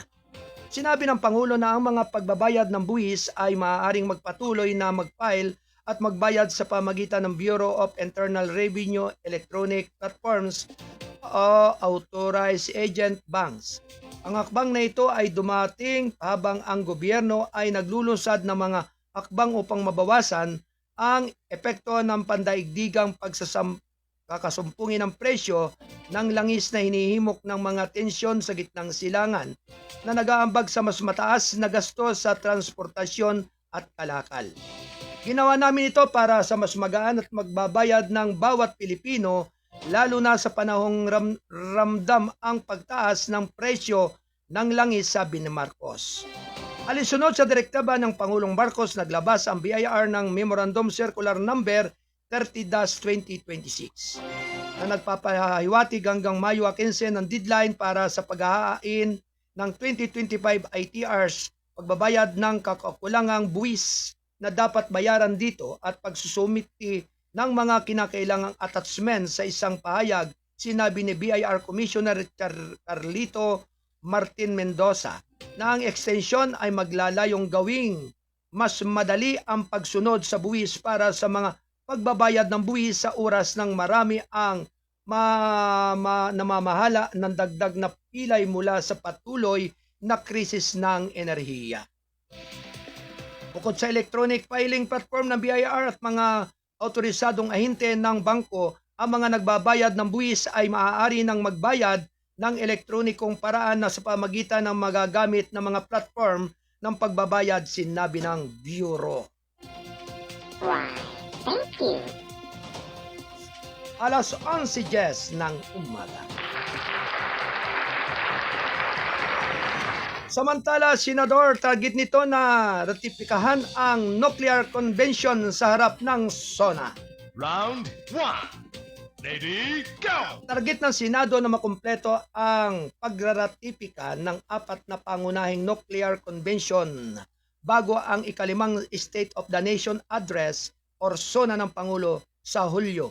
Iginiit ni Senador Erwin Tulfo ang mga ahensya na matugunan ang 3 buwan timeline. Ang target ay itinakda sa pagdinig ng Senate Committee on Foreign Relations noong Martes na tinatalakay ang pag-aampo ng bansa na international na nuclear safety of liability frameworks.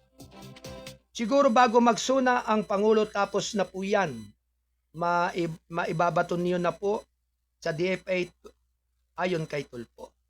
Kabilang sa mga konbensyon na sinusuri ang Convention on Nuclear Safety, Convention on Supplementary Compensation for Nuclear Damage Protocol na nag-i-amyenda sa Vienna Convention on Civil Liability for Nuclear Damage at ang Joint Convention on the Safety of Spent Fuel and Radioactive Waste Management.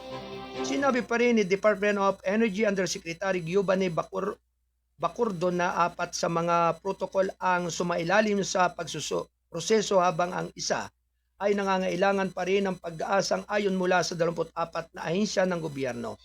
Ipinangako namin ang aming nakahanay ngunit hindi kami maaaring magsalita muli para sa iba pang 24 na miyembrong ahensya kung saan kailangan din nila ang kanilang pagsang-ayon, sabi ni Bacurdo. Inimok pa rin ni Tulfo ang mga ahensya na i-streamline ang koordinasyon na nagmumungkahi ng mga talakayan sa antas ng gabinete pag-aproba. Hindi ba pwede mag-usap-usap ng gabinete meeting? Sa palagay ko, magagawa mo iyon, di ba? Sabi niya. Sinabi pa rin ni Department of Foreign Affairs Assistant Secretary Edgar Badajos na maaaring ipadala ng ahensya ang mga nakumpletong dokumento sa Office of the President sa loob ng ilang araw kapag naisumiti na ang lahat ng mga kinakailangan. Sa amin po, sir, once we receive the complete package from the lead agency, 3 to 4 days, maibabato na po namin ang presidente, sabi ni Badajos. Sinabi pa rin ni Badajos na ang Convention on Nuclear Safety ay nalalapat lamang sa mga sibilyang nuclear power plant at nagtataguyod ng mataas na pamantayan sa kaligtasan kasunod ng pandaigdigang pagsisikap ng palakasin ang pangangasiwa ng nuclear 6 na miyembro ng Association of Southeast Asian Nation, Cambodia, Indonesia, Myanmar, Singapore, Thailand at Vietnam.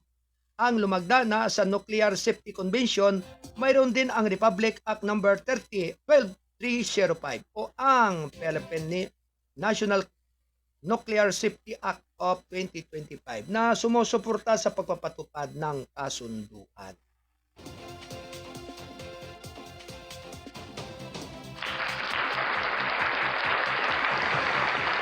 Labing-4 na minuto ang makalipas ang 11 ng umaga. Ito ay hatid ng balitang kasado, ang pahayagang balansi at totoo. National News. Alright, magandang umaga po kay Ate Angel Kusikong. Maraming salamat po ma'am sa inyong pagsubaybay at panonood dito sa ating palatuntunan ng Gabay at Patnubay. Balita at mga impormasyon dito sa Pilipinas. At syempre si Ate Angel Kusikong ay nasa Hong Kong po, kaya talagang mapagpalang araw po dyan sa inyo ma'am, at naway laging sumainyo rin po ang kalakasan ng inyong kalusugan dyan. At syempre sa amin po mga taga-Kasado Broadcasting Service ay patuloy na nananalangin at patuloy na naghahatid ng mga mahalagang mga balitaan sa ating mga kababayang Pilipino dyan sa Hong Kong at sa iba't ibang dako ng Europe, USA at Asia. Yan. Kaya sabi nga po ay ang ating pupuntanghal na ito ay Lunes hanggang Biyernes at ang official time po talaga ay ganap na 8 hanggang 10 ng umaga. Dahilan nga po sa mga marami po tayong inaasikaso at mga ikang binibigyan ng personal na daan sa mga paglilingkod ay hindi na po halos nakakapasok ang inyong abang lingkod, ang inyong Kuyang Arnold. Kaya asahan po ninyo na patuloy po tayong magsasama-sama regarding ukol sa ating mga pagbabalita. Kaya magandang umaga rin po kay Brother Maldrin Manato ng Oriental Mindoro. Yan, at sa mga Manato family. Anyway, tuloy-tuloy lamang po mga kababayan ng ating mga karagdagang mga balita. Senado target nito na ratipikahan ang Nuclear Convention sa harap ng SONA. Round 1. Ready, go! At sa lahat ng ating mga kababayan, nais lamang po nating banggitin na talagang ang ating pong pagtatanghal na ito ay isang napakahalaga po para sa bawat isa. Kaya kinakailangan pong lagi kayong tumutok, makinig at manood araw-araw sa ating malaganap na palatuntunan ng Gabay at Patnubay. Tayo po ay nasa ikalawang bahagi ng ating pagtatanghal. Samantala, 4.3 milyong pisong smuggled sigarilyo na recover sa dalawang lungsod ng Negros Occidental. Round 1. Ready, go! Umabot na sa 49.3 milyong piso ang kabuang 49.3 milyong piso ng smuggled cigarettes na sa tatlong operasyon ng pulisya sa Bacolod at Imaymaylan sa Negros Occidental. Noong Martes, 2 tao, isang van driver at kanyang katulong ang nagulat sa mga pulis na nagmamaniho sa isang checkpoint sa barangay Villamonte. Dito, nagdadala sila ng mga hinihinalang smuggled na sigarilyo. Ang dalawa ay tinanggap ng isang hindi pa nakikilalang individual upang ihatid ang kargamento mula sa isang hindi kilalang budiga. Nang mapansin nila ang kahinahinalang marka sa mga kahon, agad nilang ipinaalam sa kanilang amo na inutusan silang magtungo sa Bacolod City Police Station 4 ayon sa ulat ng investigasyon. Sa kanilang pagpunta sa istasyon ng pulisya bandang 3:00 ng madaling araw, dumaan sila sa isang checkpoint at dinala ang bagay na ito na sa pansin ng pulisya. Sa mga smuggled na sigarilyo na sinuko ni Driver Mar at ng kanyang katulong na si Kay ay binubuo ng 200 kahon ng sigarilyo na tabako at 15 kahon ng sigarilyo ng kano na tinatayang nagkakahalaga ng 29 milyong piso. Ang mga item na in-endorso sa kustodiya ng Police Station 4 ay ibinigay sa Bureau of Internal Revenue or BIR para sa verifikasyon. Sa timog ng Himaymaylan City, naaresto naman ng Regional Intelligence Unit ang 25 milyong pisong halaga ng ipinagbabawal na sigarilyo sa Barangay Tuoy noong Abril 13. Bandang 5:20 ng madaling araw, inaresto ng mga operatiba ang driver ng truck na si alias Gio, 43 taon, residente ng Canlaon City, Negros Oriental.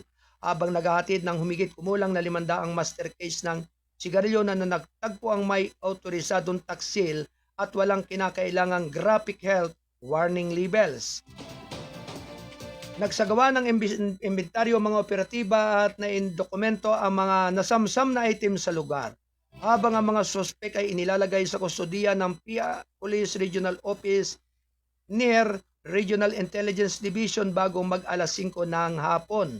ng araw ding iyon, isang joint operation ng pulisya ang nagresulta sa pagkakarecover ng 3.345 milyong pisong halaga naman ng pinagbabawal na sigarilyo at napag-aresto sa isa ring individual sa barangay Suoy. Natagpuan si alias Ju, 32 taong gulang, isang manggagawa na may hawak ng pinagbabawal na sigarilyo na walang BIR tax, stamp sakay ng puting Toyota IS van. Kabilang sa mga nasamsam na item ang 53 master case ng Tobacco American Blend, 9 na master cases ng Canon 100 Special American Blend, 4 na master cases ng Conrad Menthol at 45 reams ng Tobacco American Blend. Isinailalim din sa kustodiya ng pulisya ang suspect at ang mga nasamsam na gamit at isinuko sa BIR Revenue Region 12 ng Bacolod City. Sa isang payag, sinabi naman ng Police Regional Office Senior Director Brigadier General Arnold Tomas Ibay na ang matagumpay na operasyon ay sumasalamin sa lakas ng intelligence-driven policing at matatag na pangako ng rehiyon at protektahan ang kita ng gobyerno, pangalagaan ang kapakanan ng publiko at itaguyod naman ang patakaran ng batas. Pinupuri ko ang mga unit ng operasyon para sa kanilang mabilis na papagpasya at koordinadong pagkilos, dagdag niya. Why, thank you. 21 minuto makaraan ang 11 ng umaga. Kayatid ng PBS RNN News, Diaryo na TV pa. Nakatakas sa kulungan sa Pangasinan na huli na. Round 1. Lady, go! Naristo ng mga autoridad nitong Martes ang 2 katao na nasa kustodiya na ngayon ng pulisya na nakatakas sa Sual, Pangasinan. Ayon sa Pangasinan Police Provincial Office Information Office Captain Eileen Katugas, ang mga nahuli ay sina Jerry Velasco Calib Jr., 26, sa sitio Madangla, Barangay Kawayan, Sual, Pangasinan, at Reynaldo Dizon, 40 taon, mula naman sa Damalandan S. Lingayen. Sinabi niya na nagtatago ang mga suspek matapos silang makatakas mula sa kustodiya ng pulisya. Ang matagumpay na operasyon ay nangyari 2 araw lamang matapos ang insidente ng pagtakas noong Abril 12, 2026 bandang alas 12:30 ng umaga, na kinasangkutan naman ang 3 PUPC na nakakulong sa Sual Police Station. Sabi pa rin ni Katugas, naharap sa maraming kaso ang Calib, kabilang na ang paglabag sa Republic Act 9165 at RA 10591. Habang naharap naman si Dizon sa kasong carjacking at paglabag sa RA 9165. Isa sa mga nakatakas na si Jomar Magayaga, 36 na taon, mula naman sa Malasiki, Pangasinan, ay muling nadakip sa isang gasolinahan sa Sual noong Lunes ng umaga. Why, thank you. Alas 11:23 ng umaga. Samantala, mga isda na hindi gaanong ginagamit ay nakakakita ng pagtaas ng online demand sa Japan. Round 1. Lady, go! Mula naman, balitang ibang bansa, Tokyo, ang mga isda na hindi gaanong ginagamit na madalas na hindi napapansin dahil sa mababang halaga ng merkado o limitadong pamamahagi ay nakakakuha ng katanyagan sa Japan sa pamagitan ng mga online na binta. Ang iba't ibang mga produkto na nagtatampok ng buong isda na hindi alam na mga mamimili kumpara sa mga pamilyar na species tulad ng tuna at salmon, pati na rin ang iba pang madaling gamitin na mga item sa isda ay nakakaakit din ng demand.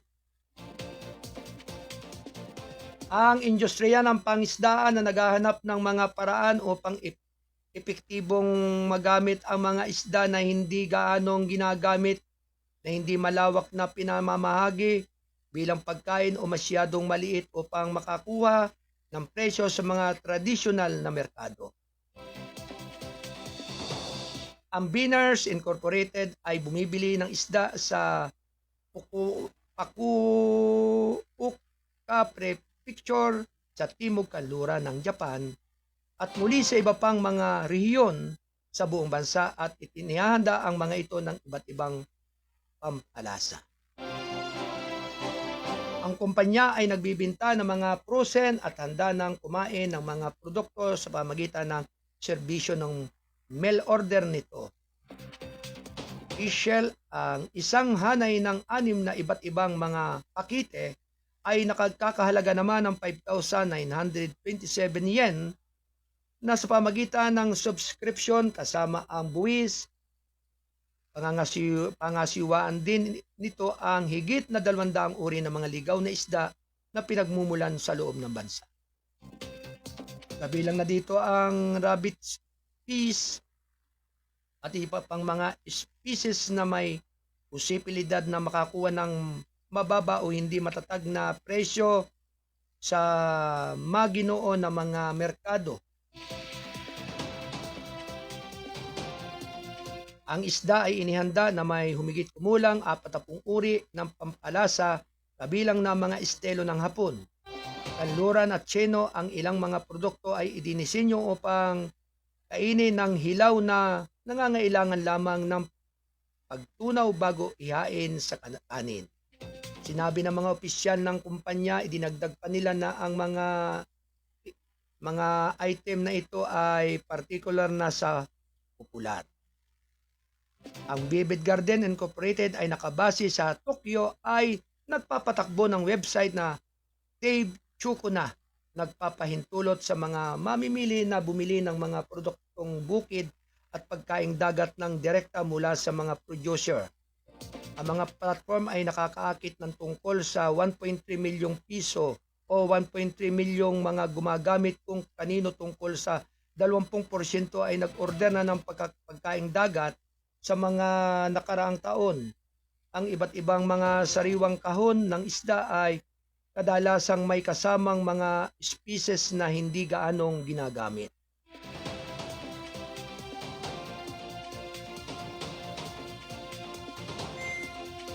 Ang order ay partikular na rin sa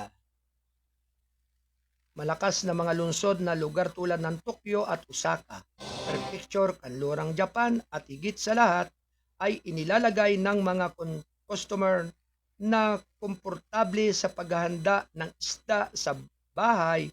Ang interes ay ipinalakas o pinalakas din ang mga video sa social media na nagpapakita kung paano magluto ng hindi pangkaraniwang isda. Sabi ng CEO ng Vivid Garden, Sarena Akimoto. Hindi ko naisip na ang mga isda na ito ko nakikilala o nakilala ay maaaring tikman ng napakasarap, sabi ng isang customer matapos bumili ng mga species na hindi gaanong ginagamit tulad ng green eye paste at gasay binahipon. Wow, thank you. Yan po mga kababayan ang ating mga kabuuang mga balita mula sa ating bulwagan ng balitaan Studio 2. Mula po sa kinaroroonan ng ating publisher Kuyang Alan Bordeos. At mulit-muli maraming salamat po sa patuloy po ninyong pagtangkilik sa ating palatuntunan ng gabay at patnubay, balita at mga informasyon.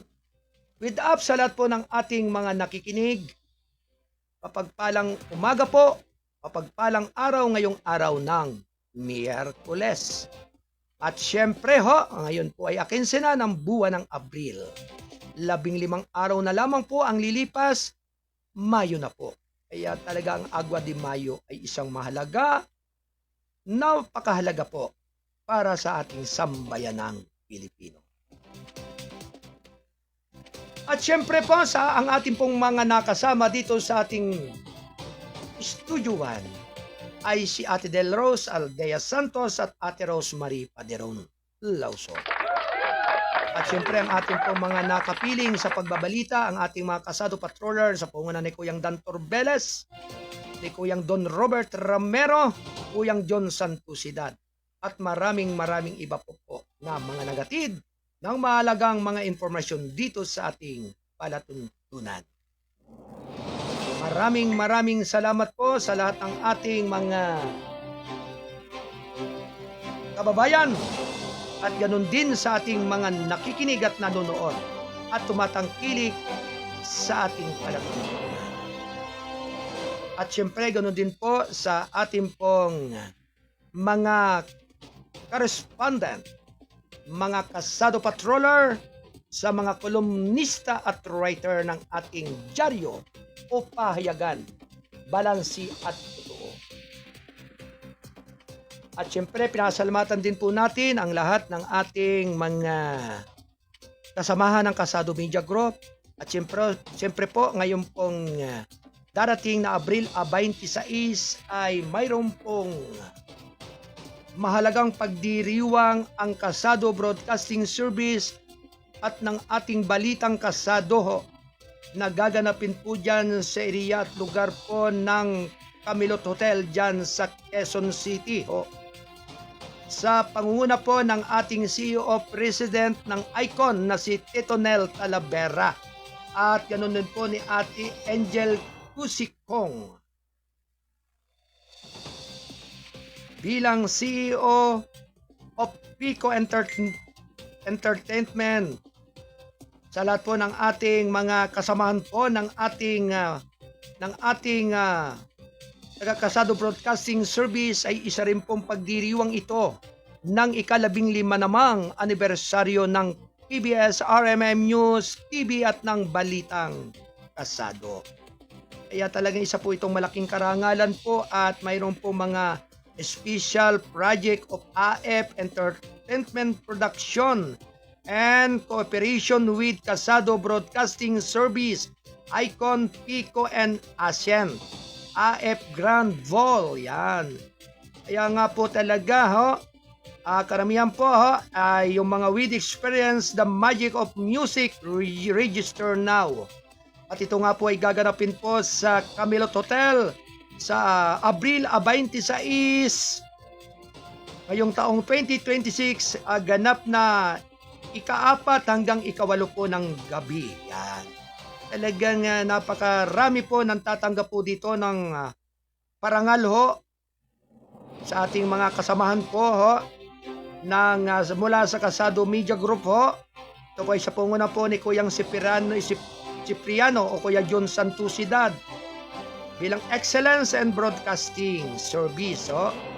At ganoon din po si Kuyang Lando Luto bilang Journalist Broadcasting . At syempre ni Ate Ella Pasco, Excellence and Broadcasting. Wow, congratulations. Ganon din si Ate Maria Giselle Somera Govres. Tatanggap din po ng award .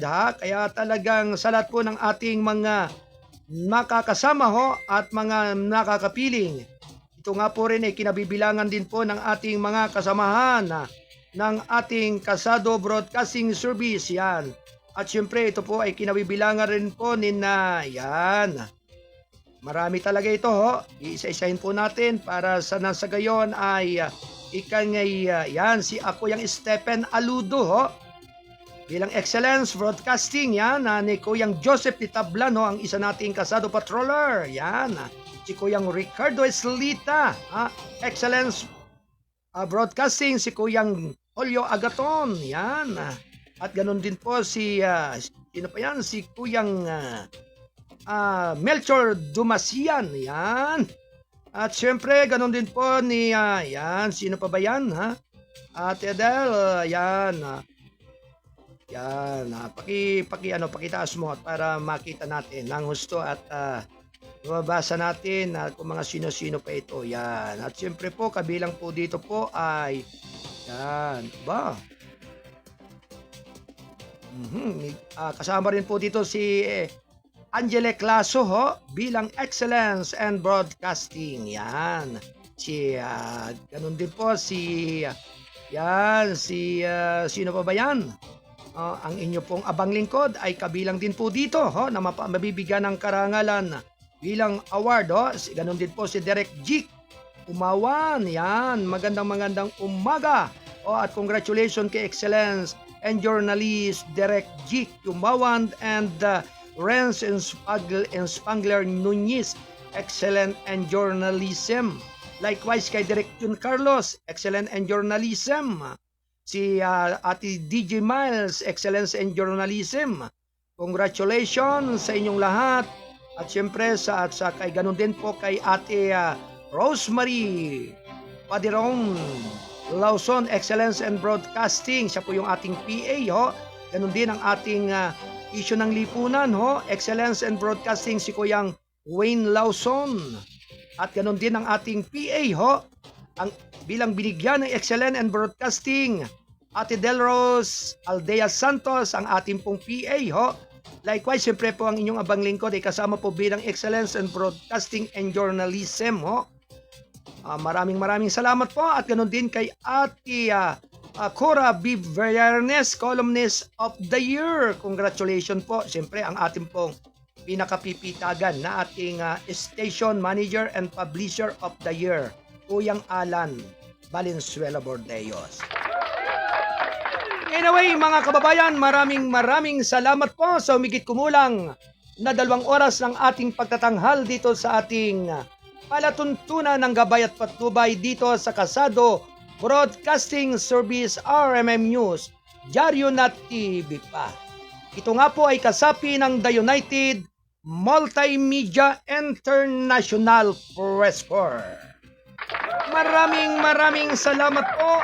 Sumainyo nawa ang pagpapala ng ating dakilang lumikha. Adios, babalos, amigo! Bye-bye!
Habang mabigyan naman ang may 110 mga trabahador sa barangay.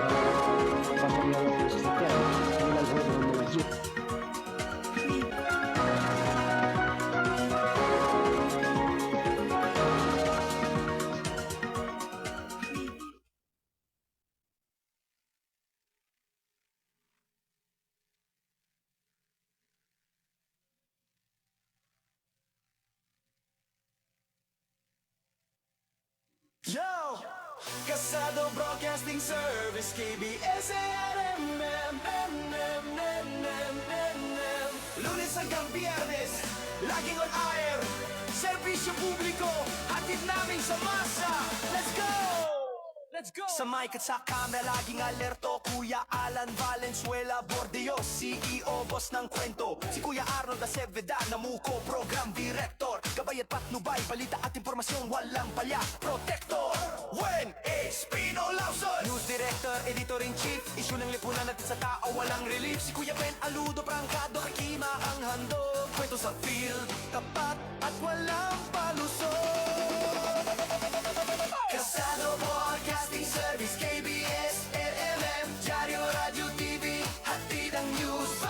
Serbisyo publiko sa bawat baryo at sire. Team namin solid, mabilis, wagas at wire. Balita sa umaga, balita sa gabi. Mula sa radyo hanggang sa diaryo, di kami mabibi. Kuya Alan, Kuya Arnold, Kuya Wayne at Kuya Ben. Teamwork solid, wala atrasan, walang talo sa laban. Reporter sa field, editor sa studio. Mabilis na balita, hatid sa bawat kilo.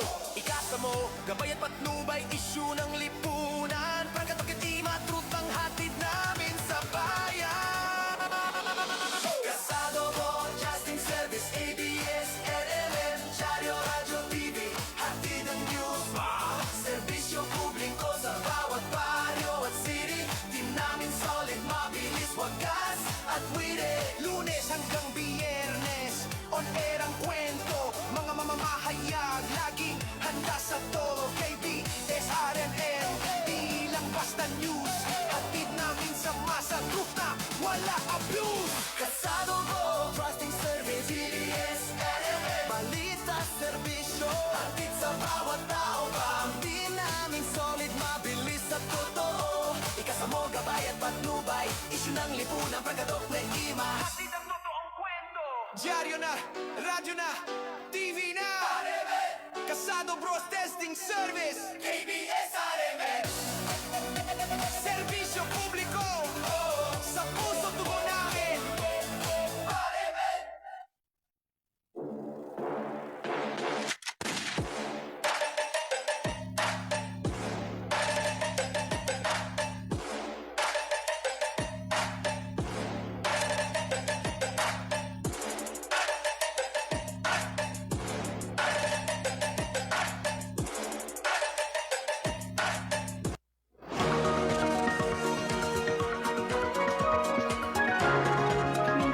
Habang mabigyan naman ang may 110 mga trabahador sa barangay Pamamawa ng sasakyan, walang huli ng mga jeep.